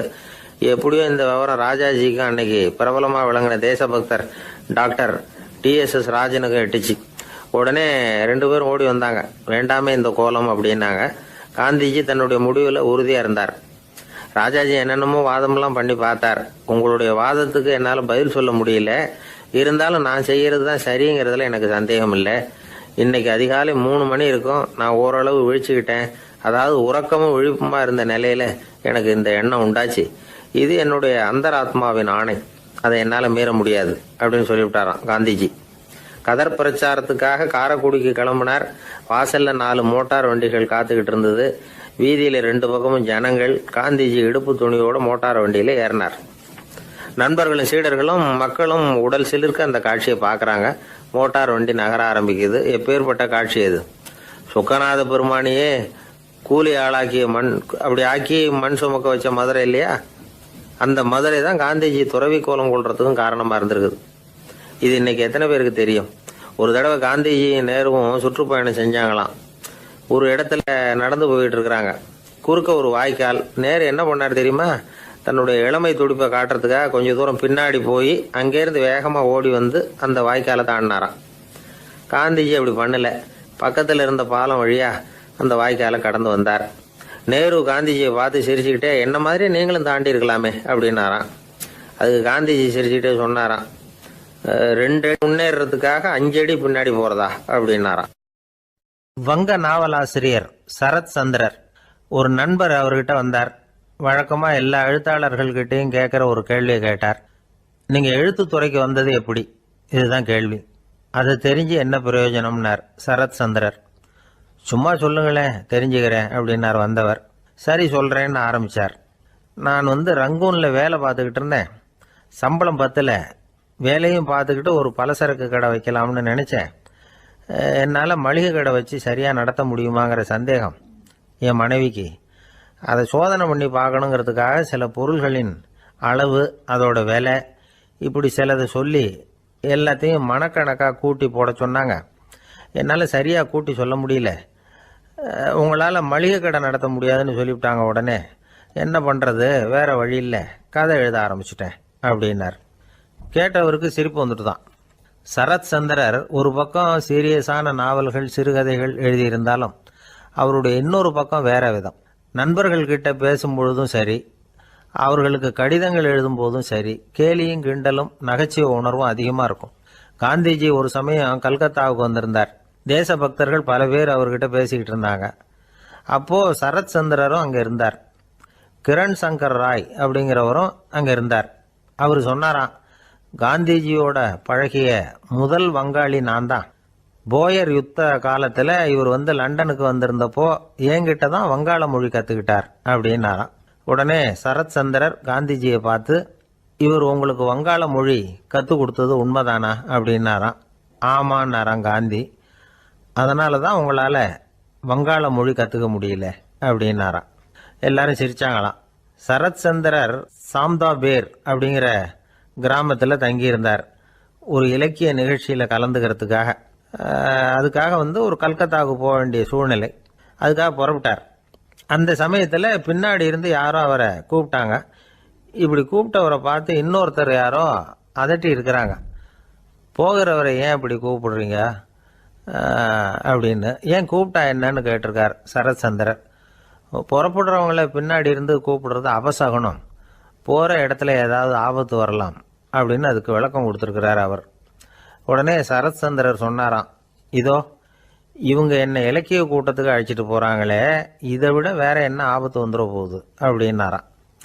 இப்படி சரத் சந்திரருக்கு இயல்பாகவே நகைச்சுவை உணர்வு உண்டு. அவருடைய நண்பர் ஒருத்தர் வீட்டுக்கு கூப்பிட்டுருந்தார். அங்கே ஒரு கச்சேரிக்கு ஏற்பாடு பண்ணியிருந்தாங்க. சரத் சந்திரருக்கு இயல்பாகவே கச்சேரியில் நீண்ட ஆலோசனையெல்லாம் கேட்கறதுக்கு பொறுமை இருக்காது. அதனால் மெதுவாக பாட போகிறவர் எப்படி அப்படின்னு கேட்டிருக்கார். அவருக்கு ரொம்ப நல்லா பாட தெரியும் அப்படின்னு சொல்லியிருக்கிறாங்க. அதுக்கு சரத் சந்திரர், பாட தெரியுங்கிறது சரி, பாட்டை நிறுத்த தெரியுமா அதை சொல்லுங்க முதல்ல அப்படின்னாராம். வாழ்க்கையில் சில சந்தர்ப்பங்களில் நாம் சில அவமானங்களை சந்திச்சே தீர வேண்டியிருக்கு. என்ன பண்ணுறது, காலம் அப்படி. அவமானப்படுறவங்க உடனே அடங்கி போடுறது தான் உலக வழக்கம். அவமானப்பட்டால் உடனே சீறி எழறவங்களும் உண்டு. ஆனால் அதையே ஒரு சவாலாக எடுத்துக்கிட்டு முன்னுக்கு வர்றவங்களும் சில பேர் இருக்கிறாங்க. அவங்க ரொம்ப அபூர்வம். இன்னைக்கு மனோதத்துவ நிபுணர்கள்லாம் என்ன சொல்கிறாங்க தெரியுமா? அவமானப்பட்டுட்டா உடனே அடங்கி போயிடக்கூடாதான். அதையே ஒரு சவாலாக எடுத்துக்கிட்டு மனசில் ஒரு வைராக்கியத்தோட முயற்சி பண்ணினா வாழ்க்கையில் எல்லாரும் முன்னேறலாமா. அவமானம்ங்கிறத நாம் வைராக்கியமாக மாற்றிக்கணும். அதுதான் வெற்றிக்கு வழி. ராமர் இந்த பூமியில் பிறந்ததே ஒரு வைராக்கியத்தினால தான் சார் அப்படின்னார் ஒருத்தர். எப்படிங்க அது அப்படின்னு கேட்டேன். அவர் சொன்னார், தசரதருக்கு ராமர் குழந்தையா பிறக்கணும், அப்போ தான் இங்கே இருக்கிற கஷ்டங்கள்லாம் நீங்கும் அப்படின்னு சர்வ லோகமும் எதிர்பார்த்துக்கிட்டு இருக்குது. ஆனால் அவர் எப்போ பிறப்பார் அப்படின்னு யாருக்கும் தெரியல. அந்த காரியம் சீக்கிரம் நடக்கணுமே, அதுக்கு என்ன பண்ணுறது? நாரதர் வந்தார் ஒரு நாள் தசரதரை தேடி. தசரதா, உனக்கு ஒரு செய்தி தெரியுமான்னு ஆரம்பித்தார். அவர் எப்பவும் இப்படித்தானே ஆரம்பிக்கிறது வழக்கம். என்ன விஷயம்னு கேட்டார் தசரதர். தசரதா, நீ அடிக்கடி உன்னோட தேரில் ஏறிக்கிட்டு தேவலோகத்துக்கு போகிற, அங்கே போகிற வர்ற எல்லாம் பண்ணிகிட்டு இருக்க, எல்லாம் சரி. தேவலோகத்திலையும் உன்னை நல்லபடியாக தான் வரவேற்கிறாங்க. தேவேந்திரன் உன்னை பிரியமாக அழைச்சிட்டு போய் தன்னுடைய அரியாசனத்திலேயே தனக்கு பக்கத்திலேயே உட்கார வைக்கிறான். நீயும் சந்தோஷமாக உட்காந்து பேசிவிட்டு வந்துடுற. ஆனால் நீ இங்கே வந்ததுக்கு அப்புறம் அங்கே என்ன நடக்குது தெரியுமா உனக்கு அப்படின்னாரான் நாரதர். என்ன நடக்குது எனக்கு ஒன்றும் தெரியலையே அப்படின்னாரான் தசரதர். நாரதர்கிட்ட வந்து கிட்டத்தில் வந்து கேட்டிருக்கார், கொஞ்சம் சொல்லுங்கள் என்னது அப்படின்னு. அவர் ஒரு நெருங்கி வந்தாராம் நாரதரும். மெதுவாக அவர் காதோட காதாக சொன்னாராம். அதாவது நம்ம பாஷையில் சொல்லப்போனால் பற்ற வைக்கிறார். நீ அங்கே தேவேந்திரங்கிட்ட உட்காந்து பேசிவிட்டு வந்த பிறகு நீ அங்கே உட்காந்துருந்த அரியாசனத்தை தண்ணி ஊற்றி கழுவி சுத்தப்படுத்துகிறாங்க. நீ என்ன அந்த அளவுக்கு சுத்தம் இல்லாத ஆளா, தினம் குளிக்காமையா இருக்கிற அப்படின்னாராம். தசரதருக்கு இது ரொம்ப அவமானமாக போயிட்டுது. அப்படியே செய்கிறாங்க அப்படின்னாராம். ஆமாம், நீ வேணும்னா நான் சொல்கிறது உண்மையா இல்லையா அப்படின்னு சோதனை பண்ணி பார்த்துக்கோ அப்படின்னாரான் நாரதர். உடனே தசரதர் இதுக்காகவே புறப்பட்டு தேவலோகம் போனார். அங்கே வழக்கம் போலவே இவரை கூப்பிட்டு உட்கார வச்சு பேசிக்கிட்டு இருந்தான் தேவேந்திரன். கொஞ்ச நேரம் பேசிக்கிட்டு இருந்துட்டு சரி நான் கிளம்புறேன்னு புறப்பட்டார். சரி, அவனும் வாசல் வரைக்கும் வந்து வழி அனுப்பி வச்சுட்டு உள்ளே போயிட்டான். தசரதர் வெளியில் கொஞ்ச நேரம் மறைஞ்சி இருந்துட்டு மெதுவாக உள்ளே எட்டி பார்த்தார் என்ன நடக்குதுன்னு.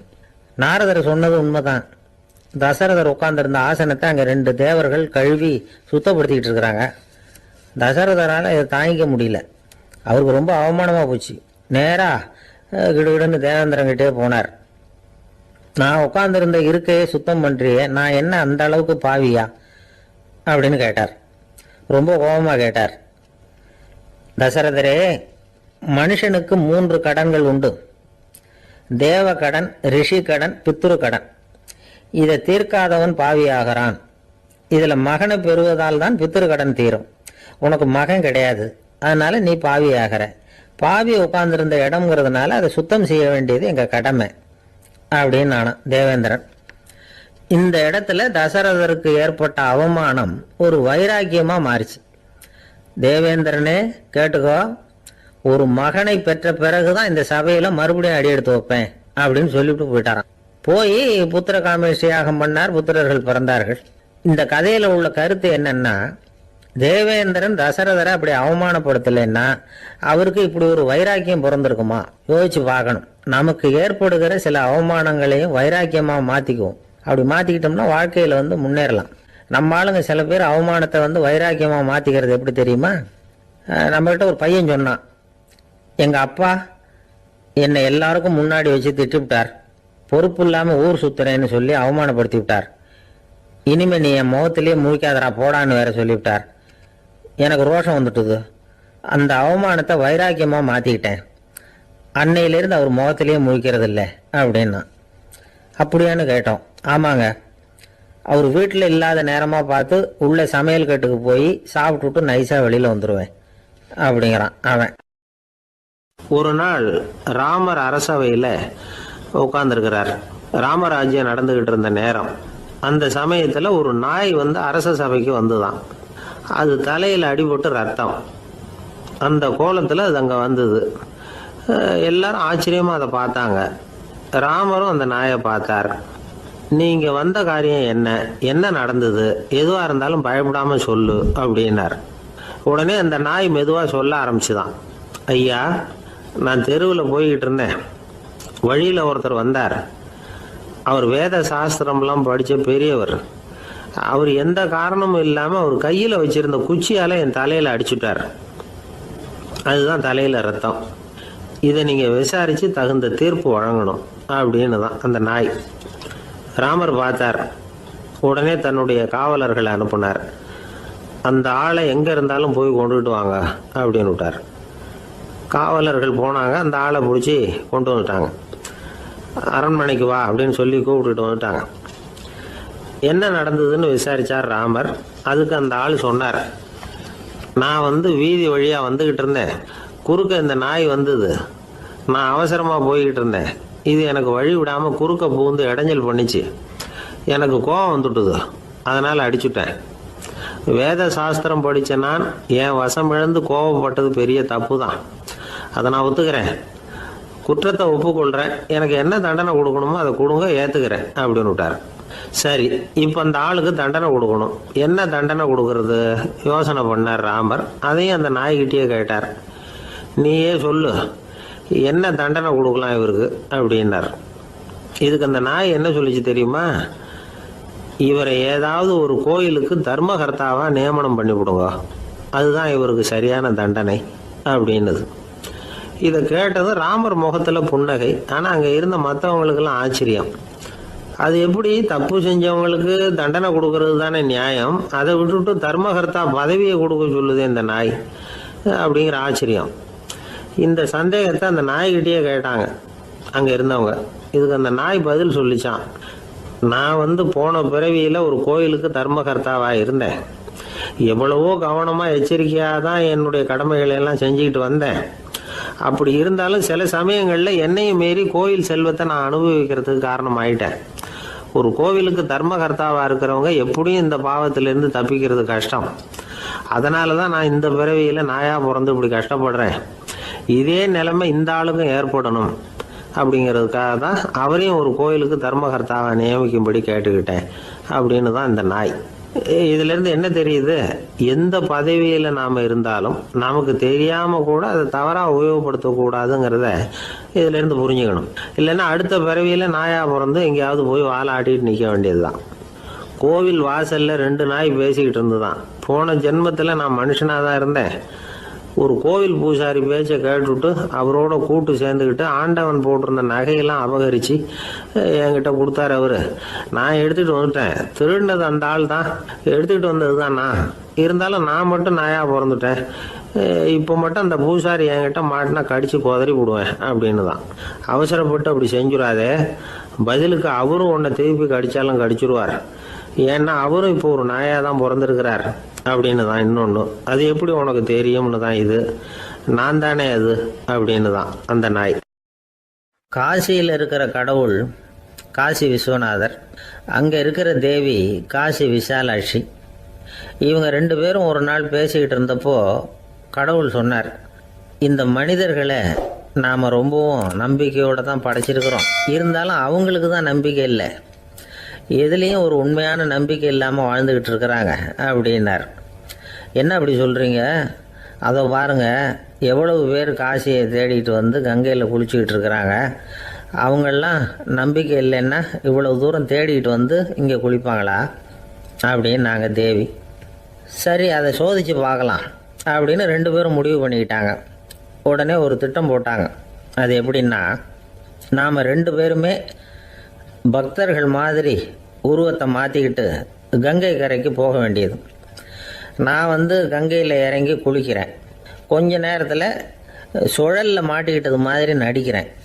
நீ உடனே கரையிலிருந்து சத்தம் போடும், என்னோடய வீட்டுக்காரரை யாராவது காப்பாற்றுங்களேன்னு சத்தம் போடும். அதோடு இன்னொன்று சொல்லு, யாராவது ஒரு புண்ணிய ஆத்மா அவர்கிட்ட போய் அவருடைய முடியை பிடிச்சி இழுக்கணும். அப்படி ஒரு சாபம் இருக்குது எங்களுக்கு. புண்ணிய ஆத்மா, அதாவது எந்த பாவமும் செய்யாத இல்லாத ஒருத்தர் தான் அவரை காப்பாற்ற முடியும். அப்படிப்பட்டவங்க யாராவது வெள்ளத்தில் குதிச்சு என்னுடைய கணவரை காப்பாற்றுங்கோ அப்படின்னு நீ சத்தம் போடு, கூச்சல் போடு, என்ன நடக்குதுன்னு பார்க்கலாம் அப்படின்னார் கடவுள். சரின்னு சொல்லி 2 பேருமா சாதாரண பக்தர்கள் மாதிரி கங்கை கரைக்கு வந்து சேர்ந்தாங்க. அவர் இறங்கி குளித்தார். திட்டம் போட்டது மாதிரியே சுழலில் மாட்டிக்கிட்டது மாதிரி கத்துனார். கரையில் இருந்த அந்த அம்மா, ஐயோ என் கணவரை காப்பாற்றுங்களேன், யாராவது காப்பாற்றுங்களேன்னு கத்துனாங்க. பல பேர் ஓடி வந்தாங்க. உடனே இவங்க, பாவம் இல்லாத புண்ணிய ஆத்மா ஒருத்தரால் தான் என்னுடைய கணவர் காப்பாற்றப்படணுங்கிறது விதி, அப்படி ஒரு சாபம் இருக்குது, அதனால் புண்ணிய ஆத்மா யாராவது அவர்கிட்ட போய் அவர் முடியை பிடிச்சி தூக்குனா அவரை காப்பாற்றி விடலாம் அப்படின்னாங்க. இவங்க இப்படி சொன்னதும் எல்லாரும் திகைச்சு போய் நின்றுட்டாங்க. ஒவ்வொருத்தருக்கும் அவங்க செஞ்ச பாவம்லாம் ஒவ்வொன்றா ஞாபகத்துக்கு வர ஆரம்பிச்சுட்டுது. சரி, இதுக்கு நாம லாயக்கு இல்லை அப்படின்னு சொல்லி ஒதுங்கி போக ஆரம்பிச்சிட்டாங்க எல்லாம். இந்த சமயத்தில் யாரோ ஒருத்தர் வேகமாக ஓடி வந்தார். ஆற்றுல குதிச்சார். அவர்கிட்ட போனார், முடியை பிடிச்சார், தூக்குனார், அவரை காப்பாற்றி கரைக்கு கொண்டுட்டு வந்துட்டார்.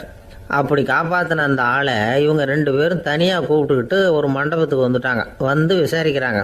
நீ யாரப்பா அப்படின்னு கேட்குறாங்க. ஏதும் தெரியாத மாதிரி. நான் இந்த ஊர் அன்ன சத்திரத்தில் வேலை செய்கிற ஒரு சமையல்காரன் அப்படிங்கிறார். நீ கங்கையில் குளிக்கிறது உண்டான்னு கேட்டிருக்காங்க. நான் இந்த ஊர்லேயே தான் இருக்கிறேன், இருந்தாலும் தினமும் கங்கையில் குளிக்கிறது இல்லை, எப்பாவது ஒரு நாள் அங்கே குளிப்பேன் அப்படின்னார்.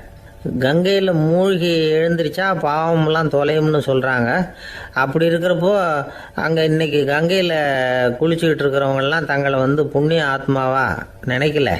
கங்கையில் குளிக்காத நீ உன்னை புண்ணிய ஆத்மாவா நினச்சி என்னை காப்பாற்ற வந்திருக்கிற, அது எப்படி அப்படின்னு கேட்டார்.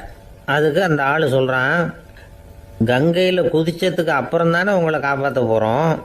அப்படி குதிக்கும் பொழுது என்னுடைய பாவமெல்லாம் போயிருக்கும்ல, நான் புண்ணிய ஆத்மாவாக ஆயிருப்பேனே, அதனால தான் துணிஞ்சு உங்களை காப்பாற்றினேன் அப்படின்னா. கடவுளும் தேவியும் அவனுக்கு காட்சி கொடுத்தாங்களாம். இப்படி ஒரு கதை உண்டு. அதாவது கங்கையில் குளிச்சுக்கிட்டு இருக்கிறவங்களுக்கே தங்களுடைய பாவம் போகுங்கிற நம்பிக்கை பரிபூர்ணமாக இல்லை. குளிக்காத ஒருத்தனுக்கு அந்த நம்பிக்கை இருந்தது. அதனால் அவனால் கடவுளை பார்க்க முடிஞ்சது. கடவுளை நாமளும் பார்க்க முடியுமா முடியாதா அப்படிங்கிற குழப்பம்லாம் நமக்கு வேண்டியதில்லை. நம்பிக்கையோடு வாழணுங்கிற உண்மையை மட்டும் இந்த கதையிலேருந்து புரிஞ்சுக்கிட்டா போதும். ஏன்னா இந்த கதையை கேட்டுட்டு ஒரு நண்பன் குதர்க்கமாக ஒரு கேள்வி கேட்டான். ஏன் சார், கங்கையில் குளித்தா பாவம் போயிடும்னு சொல்கிறீங்களே, நான் எனக்கு வேண்டாத ஒருத்தனை அழைச்சிட்டு போய் கங்கையிலேயே தள்ளி விட்டுட்டு அதுக்கப்புறம் அங்கேயே முழுக்க போட்டுட்டு நான் செஞ்ச பாவத்தை அதுலேயே கழுவி விட்டுட்டு மறுபடியும் உங்ககிட்ட வந்துடுறேன்னு வச்சுக்கோங்க, நீங்கள் என்னை புண்ணிய ஆத்மான்னு ஏற்றுக்குவீங்களா அப்படிங்கிறான். ஆள் கொஞ்சம் ஆசைந்தான் நம்மளே அங்கே அழைச்சிட்டு போனாலும் போயிடுவான். ஜெருசலேம் அங்கே உள்ள ஒரு தேவாலயம். அதில் உள்ள பலிபீடத்தின் முன்னாடி ஒரு பெட்டி உண்டு. அது காணிக்கை பெட்டி. ஆலயத்துக்கு வர்றவங்க பிரார்த்தனை பண்ணிவிட்டு திரும்பி போகிற சமயத்தில் அந்த பெட்டியில் காணிக்கை போடுவாங்க. அவங்களால எவ்வளவு முடியுமோ அவ்வளவு போடுறது வழக்கம். அவங்கவுங்க வசதிக்கு தகுந்த மாதிரி போடுவாங்க. வசதி உள்ளவங்களாக இருந்தாலும் சரி, வசதியே இல்லாத வறியவர்களாக இருந்தாலும் சரி, ஆலய காணிக்கை பெட்டியில் காசு போடுறது அவங்களுக்கு ரொம்ப பெருமையான ஒரு செயல். ஒரு சமயம் இயேசு தம்முடைய சீடர்களோடு அந்த ஆலயத்துக்கு வரார். அங்கே உட்காந்து ரொம்ப நேரம் வழிபாடு பண்ணிகிட்டு இருக்கிறார். சீடர்களும் அந்த ஜபத்தில் கலந்துக்கிட்டாங்க. வழிபாடு முடிஞ்சுது. இயேசு உட்காந்துருக்கிறார். காணிக்கை பெட்டியில் காசு போடுறவங்கள கவனிக்கிறார். சீடர்களும் அதையே கவனிச்சுக்கிட்டு இருக்கிறாங்க. ரொம்ப பேர் வரிசையாக வந்தாங்க. அவங்களால முடிஞ்ச அளவுக்கு காசு போட்டுட்டு அவங்க பாட்டுக்கு போய்கிட்டு இருக்கிறாங்க. வசதியானவங்க நிறைய பேர் வந்தாங்க. அதுக்கு மத்தியில் வயசான ஒரு அம்மா, அவங்களும் காசு போட்டுட்டு போகிறாங்க. இப்போ இயேசு தன்னுடைய சீடர்கள் பக்கம் திரும்பினார். ஒரு கேள்வி கேட்டார். இப்போ இந்த காணிக்கை பெட்டியில் நிறைய பேர் காசு போட்டுட்டு போகிறத நீங்கள் கவனிச்சிங்க. இன்னைக்கு இந்த காணிக்கை பெட்டியில் ரொம்பவும் அதிகமாக காசு போட்டது யார் அப்படின்னு கேட்டார். முதல்ல வந்தார ஒரு பெரிய மனுஷன், அவர் தான் அதிகமாக போட்டார் அப்படின்னார் ஒருத்தர். மூணாவதாக வந்தவர் தான் அதிகமாக போட்டார், நான் கவனித்தேன் அப்படின்னாரு இன்னொருத்தர். இப்படி ஆளுக்கு ஒரு விதமாக சொல்கிறாங்க. கடைசியாக இயேசு சொன்னாராம், இன்றைக்கு அந்த பெட்டியில் அதிகமாக காசு போட்டவங்க அந்த வயசான அம்மா தான் அப்படின்னாராம். சீடர்களுக்கு ஒன்றும் புரியல. அந்த அம்மா ரொம்பவும் ஏழையாச்சே, அவங்க எப்படி அதிகமாக காணிக்கை செலுத்த முடியும் அப்படிங்கிறது அவங்க சந்தேகம். இயேசு விளக்குனார். நிறைய பேர் வந்தாங்க, நிறையவே காசுகள் போட்டாங்க, அது உண்மைதான்.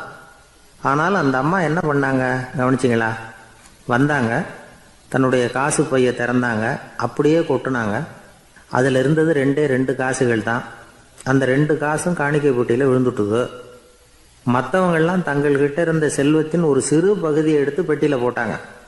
ஆனால் இந்த அம்மா தன்கிட்ட என்ன இருந்ததோ அதை அப்படியே போட்டுட்டாங்க. தன்னுடைய பிழைப்புக்காக வச்சிருந்த அவ்வளவையும் இழக்கிறதுக்கு தயாராகிட்டாங்க. அவ்வளவு தாராள மனசு அவங்களுக்கு. அதனால் அவங்க செலுத்தின காணிக்கை தான் அளவில் அதிகம் அப்படின்னார். விலை மதிப்பில்லாத முத்து புதையல் ஒருத்தனுக்கு கிடைக்க போகுதுன்னு வச்சுக்கோங்க. அதன் மதிப்பை உணர்ந்தவன் என்ன பண்ணுவான்? அதை அடையிறதுக்காக தன்கிட்ட இருக்கிற எதையும் கொடுக்கறதுக்கு தயாராக இருப்பான் இல்லையா? அது மாதிரி தான் இதுவும் அப்படின்னார். உலக மதிப்பீடுகளை துரும்பா தூசியாக மதித்து அதையெல்லாம் உதறி விடுகிறவன் இறையருள் அப்படிங்கிற இணையில்லாத செல்வத்தை பெறுகிறான் அப்படிங்கிறது இதில் உள்ள கருத்து. இறைவனுக்காக இழப்பதுன்னா துன்பப்படுகிறவர்களுக்காக, ஏழைகளுக்காக, ஏதுமற்றவர்களுக்காக இழப்பது அப்படின்னு அர்த்தம். உங்கள் அயலானுக்கு நீங்கள் என்ன உதவி செய்தாலும் அதை எனக்கே செய்கிறீர்கள் அப்படின்னு இயேசு சொல்லியிருக்கிறார். அடுத்தவங்களுக்கு உதவணுங்கிற குணம் இன்னைக்கு ரொம்ப குறைஞ்சி போச்சு. ஒருத்தன் வாழைப்பழத்தோல் வழுக்கி கீழே விழுந்துட்டான். பக்கத்தில் இருந்த நண்பன் உடனே இவனை தூக்கிக்கிட்டு போய் ஆஸ்பத்திரியில் சேர்த்துட்டான். அதுக்கப்புறம் சொன்னான், நீ அந்த வாழைப்பழத்தோலில் காலை வைக்க போகிறத முன்னாடியே நான் கவனிச்சுட்டேன் அப்படின்னானா. அப்படின்னா அப்போவே நீ எனக்கு உதவி செஞ்சுருக்கலாமே அப்படின்னானா அவன். நான் டாக்டருக்கு உதவலாம்னு நினச்சிட்டேன் அப்படின்னா இவன். ஒரு தடவை நாரதர் ஒரு தெரு வழியாக போய்கிட்டு இருந்தார். வழியில் ஒருத்தர் வேத சாஸ்திரம்லாம் படிச்சுக்கிட்டு உட்காந்துருந்தார். அவர் நாரதரை பார்த்து எங்கே போயிட்டு இருக்கிறீங்கன்னு கேட்டார். கடவுளை பார்த்துட்டு வரலாம்னு போயிட்டு இருக்கிறேன் அப்படின்னார் நாரதர். அப்படின்னா அவர்கிட்ட எனக்கு எப்போ முக்தி கிடைக்கும்னு கேட்டுட்டு வாங்களேன் அப்படின்னார் இவர். சரி கேட்டு வரேன் அப்படின்னு சொல்லிவிட்டு நாரதர் நடந்தார். கொஞ்ச தூரத்தில் ஒரு மரத்தடியில் ஒரு தொழிலாளி செருப்பு தைச்சிக்கிட்டு உட்காந்துருந்தார். அந்த ஆளும் அதே மாதிரி கேட்டுக்கிட்டார். எனக்கு எப்போ முக்தி கிடைக்கும்னு கடவுள்கிட்ட கேட்டுக்கிட்டு வாங்களேன்னார். அவர்கிட்டையும் சரின்னு சொல்லிவிட்டு நாரதர் நேராக வைகுண்டத்துக்கு வந்து சேர்ந்தார். கடவுளை பார்த்தார். இவங்க 2 பேரும் சொல்லி அனுப்பின விஷயத்தை பற்றி கேட்டார். அதுக்கு கடவுள் சொன்னார், அந்த செருப்பு தைக்கிற தொழிலாளி உடல் நீத்ததும் உடனே என்னை வந்து அடைவான். ஆனால் அந்த சாஸ்திரம் படித்த ஆள் இப்போதைக்கு என்கிட்ட வந்து சேர மாட்டான். அவன் இன்னமும் பல பிறவிகள் எடுத்து அங்கேயே இருக்க வேண்டியிருக்குது. எப்போ இங்கே வந்து சேருவான்னு எனக்கே தெரியாது அப்படின்னார். நாரதருக்கு இதோட ரகசியம் என்னங்கிறது புரியல. எனக்கு ஒன்றும் புரியலையேன்னாரான் கடவுள்கிட்ட. சீக்கிரம் புரிஞ்சுக்குவேன். நீ திரும்பி போகிறப்போ நான் இங்கே வைகுண்டத்தில் என்ன செஞ்சுக்கிட்டு இருக்கேன்னு கேட்டால், ஒரு ஊசியின் துவாரத்தில் ஒரு யானையை கோத்துக்கிட்டு இருக்கிறேன்னு அவங்கக்கிட்ட சொல்லு அப்படின்னார் கடவுள் சிரிச்சுக்கிட்டே.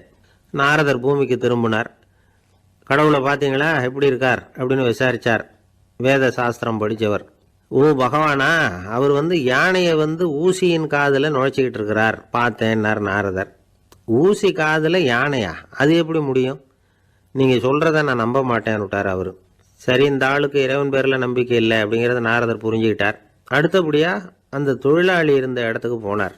இறைவனை பார்த்தீங்களான்னு கேட்டார் அவர். பார்த்தேன், ஒரு ஊசி துவாரத்தில் யானையை கோத்துக்கிட்டு இருந்தார் அப்படின்னு சொல்லிவிட்டு நாரதர் அந்த ஆள் முகத்தை கவனித்தார். அந்த தொழிலாளி இதை கேட்டுட்டு கொஞ்சம் கூட ஆச்சரியப்படலை. அவரால் முடியாத காரியம் கூட உண்டானார். என்ன இப்படி சொல்கிற? ஊசியின் துவாரத்தில் யானையை கோக்க முடியும்னு நீ நம்புறியா அப்படின்னு கேட்டார் நாரதர். நிச்சயமாக நம்புகிறேன்னார் அவர். அது எப்படி அப்படின்னு கேட்டார் இவர். இதை பாருங்கள், நான் இந்த ஆலமரத்தடியில் தான் தினமும் உட்காந்துருக்கிறேன். தினமும் இந்த மரத்திலிருந்து எவ்வளவோ பழம் கீழே விழுது. இந்த பழத்தில் இருக்கிற ஒவ்வொரு விதையிலேயும் உள்ள ஒரு ஆலமரம் இருக்குது.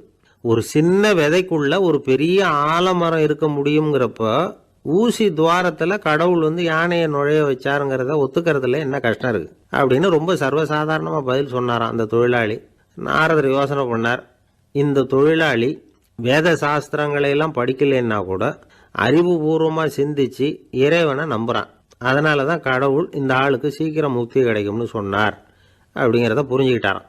இந்த கதையில் வர்ற கடவுள், நாரதர், வைகுண்டம் இதெல்லாம் ஒரு பக்கம் இருக்கட்டும், ஒரு சின்ன விதைக்குள்ள ஒரு பெரிய ஆலமரம் தூங்கிக்கிட்டு இருக்கு அப்படிங்கிற உண்மை, அந்தரத்தில் 1000 கிரகங்கள் சுற்றிக்கிட்டு இருக்குங்கிற உண்மை, இதெல்லாம் நாம் பார்த்துக்கிட்டு தானே இருக்கிறோம். இந்த உண்மைகள் அதிசயமாக நமக்கு தெரியறதுனால அதை நம்பாமல் இருந்துட முடியாது. இயற்கையை பரிபூர்ணமாக நம்புங்கள், அந்த நம்பிக்கையே நம்ம வாழ்க்கைக்கு ஆதாரம் அப்படிங்கிறத விளக்கறதுக்காக தான் இந்த கதை. இந்த காலத்தில் நம்ம பிள்ளைங்களுக்கெல்லாம் இது மாதிரி நம்பிக்கை அதிகமாகவே இருக்குது. ஒரு நாள் ஒரு சின்ன பையன்கிட்ட கேட்டேன், ஏன்பா கடவுள் ஒரு பானைக்குள்ளே ஒரு யானையை நுழைய வச்சுட்டாருன்னு சொன்னால் அதை நீ நம்புவியா அப்படின்னு கேட்டோம். நம்புவேன் சார், அது ஒன்றும் பெரிய அதிசயம் இல்லைன்னா. எப்படிறான்னு கேட்டோம். எப்படின்னா அந்த பானை அந்த யானையை விட பெருசாக இருந்திருக்கும், அவ்வளவுதான் அப்படின்னு சொல்கிறான். இயேசுநாதர்கிட்ட ஒருத்தர் கேட்டாராம், இயேசுவே என்னை எவ்வளவு நேசிக்கிறீர்கள் அப்படின்னு. அவர் தன்னுடைய 2 கைகளையும் அகல விரித்து இவ்வளவு என்று சொல்லி சிலுவையில் உயிர் நீத்தார் அப்படின்னு சொல்லுவாங்க. அதாவது அந்த நேசிப்புக்கு எல்லை கிடையாது, அதே போல மன்னிப்புக்கும் எல்லை கிடையாது. இது இயேசுநாதர் சொல்லி கொடுத்த ஒரு பாடம். இயேசுனுடைய சீடர்களில் ஒருத்தன் பீட்டர், அவன் ஒரு நாள் இயேசுநாதர்கிட்ட கேட்டிருக்கான், இயேசுவே நான் என்னுடைய தம்பி கிட்ட அடிக்கடி சண்டை போட்டுக்கிட்டு இருக்கிறேன், என்னுடைய சகோதரன் கூட. அவனை நான் எத்தனை தடவை மன்னிக்கிறது? ஏற்கனவே 7 தடவை அவனை மன்னிச்சுட்டேன் அப்படின்னு சொல்லியிருக்கிறான். அப்போ இயேசு சொன்னாராம், மன்னிக்கிறதுக்கு எத்தனை தடவைங்கிற கணக்கெல்லாம் கிடையாது. எத்தனை தடவை உன்னுடைய சகோதரன் உன்னை கோபப்படுத்துகிறானோ அத்தனை தடவை நீ மன்னிக்கிறதுக்கும் தயாராக இருக்கணும், அதுதான் அப்படின்னு சொன்னாராம். அப்போ இவனுக்கு ஒன்றும் புரியல, இது என்ன அவன் தப்பு பண்ணிக்கிட்டே இருப்பான், நாம் மன்னிச்சுக்கிட்டே இருக்கிறதா அப்படிங்கிறது மாதிரி குழப்பமாக இருந்திருக்கிறான். அப்போது இயேசுநாதர் தன்னுடைய சீடன் பீட்டர்கிட்ட ஒரு கதை சொன்னாராம். அந்த கதை இன்றைக்கு நாம் எல்லாரும் சிந்தித்து பார்க்க வேண்டிய ஒரு கதை. அதாவது மன்னிப்பை விரும்புகிறவர்கள் மன்னிக்கவும் தயாராக இருக்க வேண்டும் அப்படிங்கிறது தான் அந்த கதையினுடைய தத்துவம். அந்த இயேசுநாதர் சொன்ன கதை என்னன்னா, ஒரு மன்னர் இருந்தார். அவர் ஒரு நாள் அரண்மனையில் உட்காந்து கணக்கு வழக்குகள்லாம் பார்த்துக்கிட்டு இருந்தார். நம்ம அரண்மனையிலேருந்து யார் யார் அரசாங்க கடன் வாங்கியிருக்கிறாங்க, யார் யார் திருப்பி செலுத்தியிருக்கிறாங்க அப்படிங்கிற விவரத்தையெல்லாம் பார்த்துக்கிட்டு இருந்தார். அப்போ தான் புரிஞ்சுது, அந்த அரண்மனையில் வேலை செய்கிற ஒருத்தனே அரசாங்க கடன் ஒரு வாங்கியிருக்கிறான். எவ்வளவு? 10,000 பொற்காசுகள் வாங்கியிருக்கான் கடன். இந்த 10,000 பொற்காசுகளை திருப்பி செலுத்தலை அரசாங்கத்துக்கு. இது மன்னர் கவனத்துக்கு வந்தது. உடனே நம்ம அரண்மனையில் இருக்கிறவனே அரசு கடன் வாங்கி திருப்பி செலுத்தாமல் இருக்கான், அவனை கூப்பிட்டு வாங்கன்னு சொல்லி கூப்பிட்டுட்டு வந்தாங்களாம். விசாரிச்சிருக்கிறாங்க, என்னப்பா நீ எவ்வளோ ஒன்று? ஆமாங்க 10,000 பொற்காசுகள் வாங்கியிருக்கிறேன், இன்னும் திருப்பி கட்டலைன்னு இருக்கான். உடனே அவர் மன்னர் சொல்லியிருக்கிறார், நம்ம சட்டத்திட்டப்படி நீ உடனே பணத்தை திருப்பி கட்டிடு. அப்படி உன்னால் கட்ட முடியலன்னா உன்னுடைய வீடு வாசல் சொத்து சுகம் எல்லாத்தையும் விற்று அந்த பணத்தை அரசு கருவூலத்தில் சேர்த்துக்கிறதுக்கு நானே ஏற்பாடு பண்ணிடுறேன் அப்படின்னு அந்த மன்னர் சொன்னாராம். இவன் அப்படியே அதிர்ச்சி ஆகிட்டான். அப்படியே பொத்துன்னு காலில் விழுந்தானா, மன்னா என்னை மன்னிச்சுங்க, என்னால் முடியல, எனக்கு மன்னிப்பு கொடுங்க அப்படின்ட்டுருக்கான். உடனே அவர் எழுந்திரிச்சு, சரி நீ மன்னிப்பு கேட்டுவிட்ட, அதனால் உன்னை மன்னிக்கிறேன், நீ பணம் கட்ட வேண்டாம் அப்படின்னு சொல்லி அந்த மன்னர் அவனை விட்டுட்டாராம். பணத்தையும் தள்ளுபடி போட்டார், நீ திருப்பி கட்ட வேண்டான்னு. இவனுக்கு ரொம்ப மகிழ்ச்சி. அதனால் ரொம்ப உல்லாசமாக வந்துகிட்டு இருக்கிறான். தெருவில் வந்துக்கிட்டு இருக்கிறப்ப இவங்கிட்ட கடன் வாங்கின ஒருத்தன் எதுக்கு வந்துக்கிட்டு இருக்கான். அவன் இவங்கிட்ட ஒரு 100 பொற்காசுகள் கடன் வாங்கியிருக்கான். அவன் வந்தான், இவன் போய் அவன் சாட்டையாக பிடிச்சிக்கிட்டான், நீ எப்படா என் கடனை திருப்பி கொடுக்க போகிறேன்னு. அவன் இப்போ முடியல, கொஞ்சம் பொறுத்துக்கா, அப்புறம் தரேன் இருக்கான். அதெல்லாம் முடியாது, நீ கொடுத்து தான் ஆகணும் அப்படின்னு இவன் புடிவமாக சொல்கிறான். இப்போ நிலைமையை பாருங்கள், இவன் ஏற்கனவே 10,000 பொற்காசுகள் அரசாங்கத்தில் கடன் வாங்கினா அதுக்கு மன்னிச்சு விட்டுட்டார் இவனை. ஆனால் இவன் இன்னொருத்தனை மன்னிக்கிறதுக்கு தயாராக இல்லை. இவங்கிட்ட கடன் வாங்கின இன்னொருத்தன் 10 பொற்காசுகள், அவனை மன்னிக்க தயாராக இல்லை. அவனை கொண்டு போய் நீதிமன்றத்தில் கொண்டு போய் நிறுத்தி தண்டனை வாங்கி கொடுத்துட்டான். நீதிபதி என்ன சொன்னார், அந்த இவன் வாங்கின பொற்காசுகளை திருப்பி கட்டுற வரைக்கும் ஜெயிலில் இருக்கணுங்கிறது தீர்ப்பு. ஆனால் உடனே அரசர் காதில் விழுந்தது. சொல்லிட்டாங்க, உங்ககிட்ட மன்னிப்பு வாங்கிட்டு போனானே ஒருத்தன், அவன் இன்னொருத்தனை மன்னிக்கிறதுக்கு தயாராக இல்லை, அவனை கொண்டு போய் ஜெயிலில் அடைச்சிட்டான் அப்படின்னு. உடனே மன்னர் பார்த்தார், இவனை மறுபடியும் கூப்பிட்டு வர சொன்னார். தபாரப்பா, நான் உன்னை மன்னிச்சு விட்டேன், ஆனால் நீ இன்னொருத்தனை மன்னிக்கிறதுக்கு தயாராக இல்லை, அதனால் என்னுடைய தீர்ப்பையும் மாத்துறேன், நீயும் அரசு கடன் தீர்ற வரைக்கும் ஜெயிலில் தான் இருக்கணும் அப்படின்னு சொல்லி ஜெயிலுக்கு அனுப்பிச்சிட்டாராம். இப்படி ஒரு கதையை இயேசுநாதர் தன்னுடைய சீடருக்கு சொன்னதாக ஒரு வரலாறு. அது என்ன, அதுலேருந்து நாம் புரிந்து கொள்ள வேண்டியதுன்னா, நாம் மன்னிக்கப்படணும்னு நாம் விரும்புகிறோம்னா நாம் இன்னொருத்தரை மன்னிக்கிறதுக்கு தயாராக இருக்கணும். அதனால் நாம் இன்னொருத்தரை யாரையும் மன்னிக்க மாட்டோம், ஆனால் என்ன இன்னொருத்தர் மன்னிக்கணும் அப்படிங்கிறது மாதிரி செய்யக்கூடாதுன்னு சொல்லுவாங்க. அது மாதிரி நாம் இப்போ இது தப்பாக புரிஞ்சுக்கிறவங்களும் இருக்கிறாங்க. பாவம் மன்னிப்புங்கிறதுலாம் எதுக்குன்னா, அதாவது மறுபடியும் பாவம் செய்யாமல் இருக்கிறதுக்காக தான். அதான் மன்னிக்கிறாரே அப்படிங்கிறதுக்காக மறுபடியும் பாவம் பண்ணிகிட்டு இருக்கிறது இல்லை. அதான் ஒருத்தர் கேட்டாராம், பாவத்திலேருந்து மன்னிப்பு கிடைக்கணும்னா நீ என்ன செய்யணும் அப்படின்னு கேட்டிருக்கார். அதுக்கு அவன் சொல்லியிருக்கிறான், நான் முதல்ல பாவம் செய்யணும், அப்போ தானே மன்னிப்பு கிடைக்கும் அப்படின்னு நானா. இப்படிப்பட்டவர்கள் தான் இன்றைக்கி உலகத்தில் அதிகமாக இருக்கிறாங்க.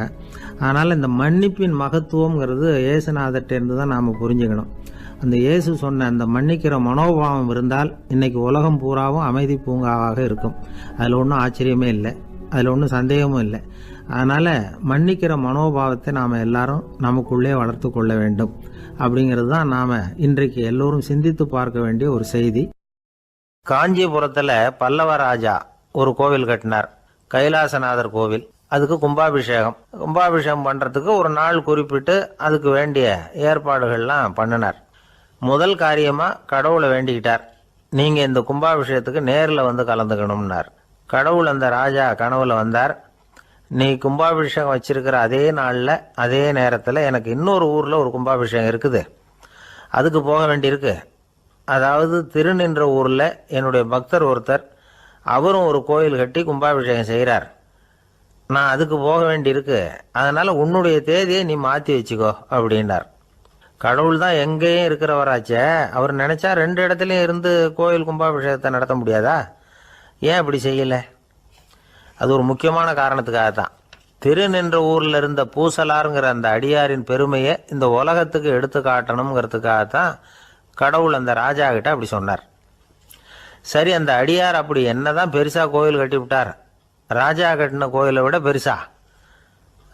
அவர் கட்டினது கருங்கல்லாலேயோ மண்ணாலேயோ மரத்தாலேயோ இல்லை.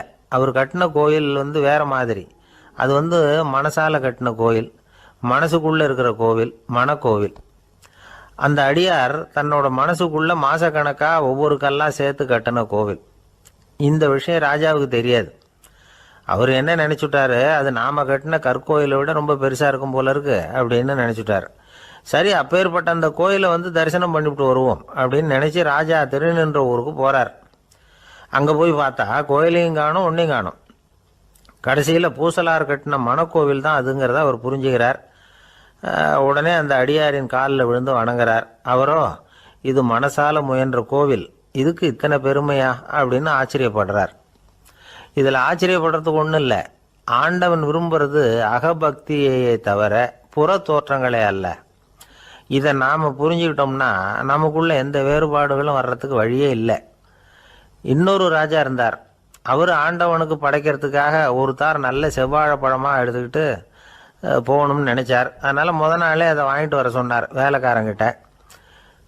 வேலைக்காரன் போனான், கடைத்தெருவில் ஒரு தார் பழம் வாங்கினான். வர்ற வழியில் அவன் குடிசை. அப்படியே எட்டி பார்த்துட்டு போவோமேன்னு நினைச்சான். போனான். அங்கே இவனோட குழந்தை பாவம் பசியால் கத்திக்கிட்டு இருக்கு. இவன் பார்த்தான், இவ்வளவு பெரிய தாரில் ஒரு 2 பழம் எடுத்தா தெரியவா போகுது அப்படின்னு நினைச்சு ஒரு 2 பழத்தை பிச்சு அந்த குழந்தைகிட்ட கொடுத்தான். அது அதை வாங்கி வயிறார சாப்பிட்டுது. பசி அடங்குச்சு, விளையாட போயிட்டுது. இவன் அதுக்கப்புறம் வாழைப்பழத்தை எடுத்துக்கிட்டு அரண்மனைக்கு வந்தான். 2 பழம் பிச்சிருக்கிறது ராஜாவுக்கு தெரிஞ்சு போச்சு. இவன் உண்மையை சொல்லிவிட்டான். உடனே ராஜா, கடவுளுக்கு படைக்க வேண்டிய பொருளை குழந்தை எச்சில் பண்ண விட்டுருக்கியே அப்படின்னு சொல்லி அவனை கட்டி வச்சு சாட்டையால் அடித்தார் பாவம். மறுநாள் பழத்தை கோயிலுக்கு எடுத்துகிட்டு போனார். கடவுள் முன்னாடி வச்சார். கடவுள் கண்ணை திறந்து பார்த்தார், பழம்லாம் அழுகி இருக்குது. என்ன இது அழுகி போன பழம் அப்படின்னார். ராஜா முழிச்சார். நல்லா தானே இருந்தது அப்படின்னு நினைச்சார். அப்போ கடவுள் அந்த ராஜா கிட்ட சொன்னாராம், இதை பார்ப்பா, இந்த தாரில் 2 பழம் தான் நல்ல பழம். அந்த 2 பழங்களையும் நேத்திக்கே நான் சாப்பிட்டுட்டேன் அப்படின்னாராம். அப்பதான் ராஜாவுக்கு புரிஞ்சுது, ஏழை குழந்தையின் பசியை தீர்க்கறதுக்காக உதவுன அந்த 2 பழம் தான் இறைவன் சாப்பிட்ட பழம்னு. இறைவன் இருக்கிற இடம் எது? இதுதான். என்னுடைய நீண்டகால நண்பர் ஒருத்தர் வருஷம் தவறாமல் திருநள்ளாறு அப்படிங்கிற திருத்தலத்துக்கு போயிட்டு வர்றது வழக்கம். அங்க என்ன சார் விசேஷம்னு கேட்கறது உண்டு. என்ன இப்படி கேட்குறீங்க? சனி பகவான் நலன் விருப்பப்படி அங்கதானே எழுந்தருளி இருக்கிறார். அவரை போய் பார்த்து ஒரு கும்பிடு போட்டுட்டு வந்தா நம்ம பிடிச்சிருக்கிற சனியெல்லாம் விலகும் அப்படிம்பார். சத்தம் போட்டு சொல்லாதீங்க சார், வீட்டில் வேற யார் காதிலையாவது இது விழுந்துற போது அப்படின்னு சொல்றது உண்டு வர்றவங்க. இப்போ நான் சொல்றதுல உள்ள நியாயத்தை புரிஞ்சுக்கிட்டு அவரும் கொஞ்சம் எச்சரிக்கை உணர்வோட நமக்கு நன்றி சொல்லுவார்னு வச்சுங்களேன். அதாவது பார்வை மூலமாவே. அந்த நண்பருக்கு ஆன்மீக விஷயங்கள்ல அதிக ஈடுபாடு உண்டு. அப்பப்போ சில புராண கதைகளை எல்லாம் சொல்றது உண்டு. ரொம்ப சுவாரஸ்யமா இருக்கும். எப்பவுமே புராண விஷயங்களை எல்லாம் அறிவியல்ங்கிற தராசில வச்சு எடை போட்டுட்டு இருக்கக்கூடாது. அப்படி பார்த்தா அதெல்லாம் நம்ப முடியாத வெறும் கற்பனைகளா தோணும், மூட நம்பிக்கைகளாகவும் தெரியும். புராணங்களை புராணங்களாவே புரிஞ்சுக்கிறவங்களுக்கு அதெல்லாம் அர்த்தமுள்ள செய்திகளை உள்ளடக்கி இருக்கிறதாக தெரியும். அந்த வகையில தான் இந்த நண்பரும் நிறைய செய்திகளை சொல்றது உண்டு. சனியை போல கொடுக்கிறவனும் இல்லை, சனியை போல கெடுக்கிறவனும் இல்லை அப்படின்னு சோதிடர்கள் சொல்லுவாங்க. நாம ஏதாவது ஒரு வம்புல மாட்டிக்கிட்டா பிடிச்சது சனி அப்படிங்கிறோம். ராவணன் எப்பேற்பட்ட வீரன், அவனே சனி பார்வைப்பட்டது தானே சங்கடப்பட ஆரம்பிச்சான் அப்படின்னார் நண்பர். அது எப்படிங்கன்னு கேட்டேன். அவர் சொல்ல ஆரம்பிச்சார், இந்த ராவணன் இருக்கானே நவ கிரகங்களையும் பிடிச்சி கொண்டுட்டு தன்னுடைய சிம்மாசனத்துல அப்படியே படிகளா போட்டு வச்சுட்டானா, ஒவ்வொரு படியா. பாவம் அந்த 9 தேவதைகளும் ஒவ்வொரு படியா குப்புற கிடக்குறாங்க. நவகிரகம் நம்மளை ஆட்டி படைக்குதுன்னு நாம சொல்லிட்டு இருக்கிறோம். ஆனா அந்த நவகிரகங்களை ராவணன் எப்படி வச்சிருந்தான் பாருங்க. எல்லாரையும் சிம்மாசனத்துக்கு பக்கத்துல படிப்படியா போட்டு வச்சிருக்கிறான். காலை அது மேல வச்சுதான் ஏறி போகணும். வேற வழி இல்லாம எல்லாரும் குப்புற விழுந்து கிடக்குறாங்க. ராவணன் ஒவ்வொரு தடவையும் இவங்க முதுகுல அடி வச்சு ஏறி தான் அந்த சிம்மாசனத்துக்கு போறது வழக்கம். இப்படி நடந்துகிட்டு இருக்கிறது நாரதர் கண்ணுல பட்டுட்டு தான். அவர் சும்மா இருப்பாரா? யோசனை பண்ணார் என்ன செய்யலாம் அப்படின்னு. ஒரு முடிவு பண்ணிட்டு நேரா ராவணன் கிட்ட போனாராம். ராவணா, நீ நவக்கிரகங்களை பிடிச்சி கொண்டாந்து உன்னுடைய சிம்மாசனத்துக்கு படிகளா போட்டு வச்சிருக்கிற, அது உன்னுடைய வீரத்தை காட்டுது. இருந்தாலும் ஒரு விஷயத்த நீ யோசிச்சு பார்க்கணும். ஒவ்வொரு தடவை நீ சிம்மாசனத்துக்கு போகும்பொழுதும் நவக்கிரகங்களின் முதுகல் அடி வச்சு நீ ஏறி போற, அது உனக்கு பெருமை கிடையாது. அவங்களுடைய மார்புல அடி வச்சு ஏறி போகணும், அதுதான் உனக்கு பெருமை அப்படின்னாராம். இவர் சொல்றதும் சரிதானே அப்படின்னு யோசிச்சிருக்கான் ராவணன். உடனே குப்புற கிடந்த நவக்கிரகங்களை திருப்பி மல்லாக்க போட்டான். அவங்க மார்புல அடி வச்சு மேலே ஏறி சிம்மாசனத்துக்கு போனானா. அப்படி போயிட்டு இருக்கும் பொழுது சனி பகவானின் பார்வை அவன் மேல பட்டுதான். அவ்வளவுதான். என்னாச்சு தெரியுமா?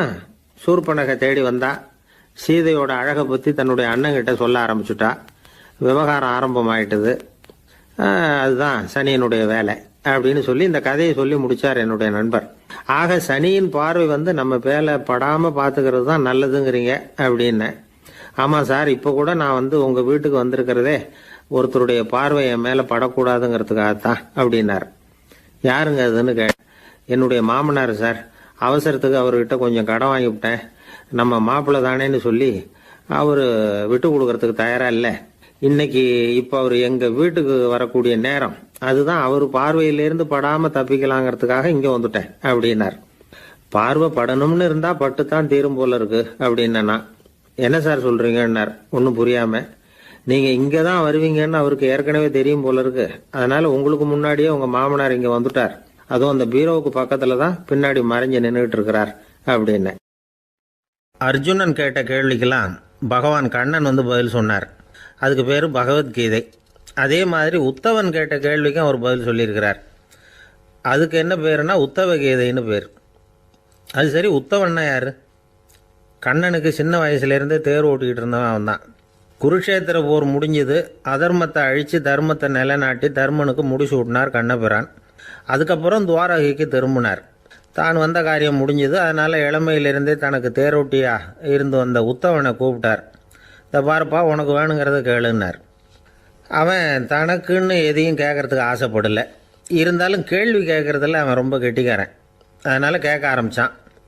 பரந்தாமா, ராஜசூய யாகத்துக்கு தர்மனை கூப்பிட்டு தன்னுடைய அரண்மனையில் விருந்து வச்சான் துரியோதனன். அதுக்கப்புறம் சூதாட்டத்துக்கு கூப்பிட்டான். தர்மன் தோல்வி அடைகிற மாதிரி பண்ணிவிட்டான். நீங்கள் தான் முக்காலமும் உணர்ந்தவராச்சே, சூதாட்டத்தில் தர்மர் ஜெயிக்கிறது மாதிரி பண்ணியிருக்கக்கூடாதா? இந்த பகடைக்காயை உருட்டுறப்போ நீங்கள் எதிர்பார்த்தது விழற மாதிரி பண்ணியிருக்கலாமே. சரி, அதுதான் இல்லை. வேடிக்கை பார்த்துக்கிட்டு இருந்த பீமன், அர்ஜுனன், நகுலன், சகாதேவன் இவங்களையும் பணையம் வச்சு ஆடுறப்போவாவது காப்பாற்றிருக்கலாம். அதையும் நீங்கள் செய்யலை. பாவம் அந்த அவல பொண்ணு, ஒன்றும் புரியாத ஒன்றும் தெரியாத அந்த உன்னுடைய சகோதரி திரௌபதி, அந்த பொண்ணை துச்சாதனன் இழுத்துக்கிட்டு துகில் உரிகிற கட்டத்தில் காப்பாற்றினியே. இது நியாயமா, முறையா, அறமா? இதுதான் உத்தவன் கேட்ட கேள்வி. இதுக்கு பரந்தாமன் பதில் சொல்கிறார். அப்படி கேள் உத்தவா. தருமனை துரியோதனன் சூதாட அழைக்கும் பொழுது என்ன சொன்னான் தெரியுமா? நான் பணையம் வைக்கிறேன், எனக்கு பதிலாக என்னுடைய மாமன் சகுனி பகடைக்காய்களை உருட்டுவான்னு சொன்னான். உடனே தருமன், எனக்கு பதிலாக என்னுடைய மைத்துனன் கண்ணன் பகடைக்காய்களை உருட்டுவான்னு சொல்லியிருக்கலாமே. அப்படி சொல்லலை. என்ன செஞ்சான் தெரியுமா? துரியோதனன் கூட சூதாட்டத்துக்கு சம்மதிச்சிட்டோம், கடவுளே இது என்னுடைய மைத்துனன் கண்ணபிரானுக்கு தெரியக்கூடாது அப்படின்னு வேண்டிக்கிட்டான். இதனால் தருமன் எனக்கு மனசால் தடை போட்டுட்டான். அதனால் அரண்மனைக்கு வெளியிலேயே என்னை கூப்பிடுவாங்கன்னு நான் காத்துக்கிட்டு இருந்தேன். பீமன், அர்ஜுனன், நகுலன், சகாதேவன், திரௌபதி இவங்களை பணையம் வச்சு ஆடுறப்போவாவது கூப்பிடுவாங்கன்னு பார்த்தேன். அப்பவும் அவங்க என்னை கூப்பிடலன்னு நினைக்கல. திரௌபதியை துச்சாதனன் கூந்தலை பிடிச்சி இழுக்கிறான். அப்போ கூட அவள் தன்னுடைய உடல் பலத்தால் தடுக்கிறதுக்கு முயற்சி பண்ணாலே தவிர என்ன நினைக்கல. துரியோதனன் சபைக்கு இழுத்து செல்லப்பட்ட திரௌபதி அறநூல்களையும் அரச நீதிகளையும் சொல்லிக்கிட்டு இருந்தாலே தவிர என்ன நினச்சே பார்க்கல. துகில் உரிகிற கட்டத்தில் தான் ஹரி ஹரி கண்ணா பரந்தாமன்னு கூப்பிட்டா. அதனால தான் அப்போ போய் நான் காப்பாற்றினேன் அப்படின்னா பரந்தாமன். அப்படின்னா நீ அழைச்சாதான் போவியா, நீயா போக மாட்டியா அப்படின்னு கேட்குறான் உத்தவன். ஆமாம், நான் கூப்பிட்டா தான் போவேன். மனிதர்கள் செய்யக்கூடிய செயல்களையெல்லாம் அவங்கவுங்க போக்கிலேயே விட்டுட்டு வேடிக்கை பார்த்துக்கிட்டு இருப்பேன். நான் குறுக்கிட்டு ஒன்றுமே செய்ய மாட்டேன் அப்படின்னா பரந்தாமன். மனுஷன் தவறு பண்ணுனா திருத்த மாட்டியா? சும்மா பார்த்துக்கிட்டு தான் உட்காந்துருப்பியா அப்படின்னு கேட்குறான் உத்தவன். நான் மனுஷனுடைய உள்ளத்தில் இருக்கிறப்போ என் எதிரில் மனுஷன் தவறு பண்ண மாட்டான் அப்படின்னு ஆனால் கண்ணன். அதாவது யார் நினைக்கிறாங்களோ அவங்க உள்ளத்துலலாம் அவன் இருக்கிறான். அப்படி இருக்கிறப்போ தவறு செய்ய மனுஷன் அஞ்சுவான். இதுதான் உத்தவ கீதைங்கிறது. இந்த காலத்துலேயும் சில பேர் பகவான் மாதிரி அடுத்தவங்க கஷ்டப்படுறத வேடிக்கை பார்த்துக்கிட்டு இருக்கிறது உண்டு. அன்றைக்கி அப்படித்தான் நடுத்தெருவில் ஒரு திருடனை பிடிச்சி எல்லாரும் சேர்ந்து அடிச்சுக்கிட்டு இருக்கிறாங்க. ஒரு ஆள் மட்டும் தள்ளி நின்று அதை வேடிக்கை பார்த்துக்கிட்டு இருக்கான். பார்த்துக்கிட்டு சிரிச்சுக்கிட்டு இருக்கிறான். என்ன சார் இது, பாவம் அந்த ஆளை போட்டு அப்படி அடிக்கிறாங்களே அப்படின்னோம். அடிக்கட்டும் சார், அவன் அடி வாங்க வேண்டிய ஆள் தான் அப்படின்னா அவன். ஏன் சார் அப்படி சொல்கிறீங்க அப்படின்னு கேட்டோம். பின்ன என்ன சார், நான் ஒருத்தர் பையில் இருந்த பர்ஸை எடுக்கிறதுக்கு முயற்சி பண்ணிக்கிட்டு இருந்தேன். அதுக்குள்ளே அவன் முந்திக்கிட்டு அபேஸ் பண்ணிவிட்டான். பர்ஸை அவன் எடுத்துட்டான். பார்க்கறதுன்னா எடுக்கிறது அவனா? என்ன சார் நியாயம் இது? நல்லா வாங்கட்டும் அப்படிங்கிறான். ஒரு காடு, அங்கே புத்தர் அவர் பாட்டுக்கு நடந்து போய்கிட்டே இருக்கிறார். அவருக்கு பின்னாடி ஒரு குரங்கு, அதுவும் தொடர்ந்து வந்துக்கிட்டே இருக்குது. புத்தர் திரும்பி பார்த்தார். குரங்கு அப்படியே குதித்து உயர எழும்பி ஒரு கிளையில் போய் உக்காந்துது. ஏன் இப்படி பண்ணுறேன்னு கேட்டார் புத்தர். என்னை சாதாரணமாக நினைக்க வேணாம், நான் மகாமந்தி, என்னால் எல்லாம் முடியும், முடியாதுங்கிற வார்த்தையே என்னுடைய அகராதியில் கிடையாது, என்ன வேணும்னாலும் செய்வேன் அப்படின்னுது. அப்படின்னா ஒரு பந்தயம் வச்சுக்கலாமான்னார் இவர். ஓ வச்சுக்கலாமேன்னுது. வேற ஒன்றும் இல்லை, இப்போ நீ மேலே எழும்பி அந்த கிளையில் உட்காந்தது மாதிரி அங்கேருந்து தாவி என் உள்ளங்கையில் உட்காரணும், அவ்வளவுதான் அப்படின்னார். அப்படி உட்காந்துட்டா என்ன பரிசு அப்படின்னு கேட்டது அது. சொர்க்கத்தில் இருக்கிற மாமன்னன் மரகத சக்கரவர்த்தியை என்னோட இருக்கும்படியாக கூப்பிட்டுக்கிறேன். அந்த சமயத்தில் அவருடைய அரியணை அங்கே காலியாகிடும், நீ அதில் போய் உட்காந்துக்கலாம்.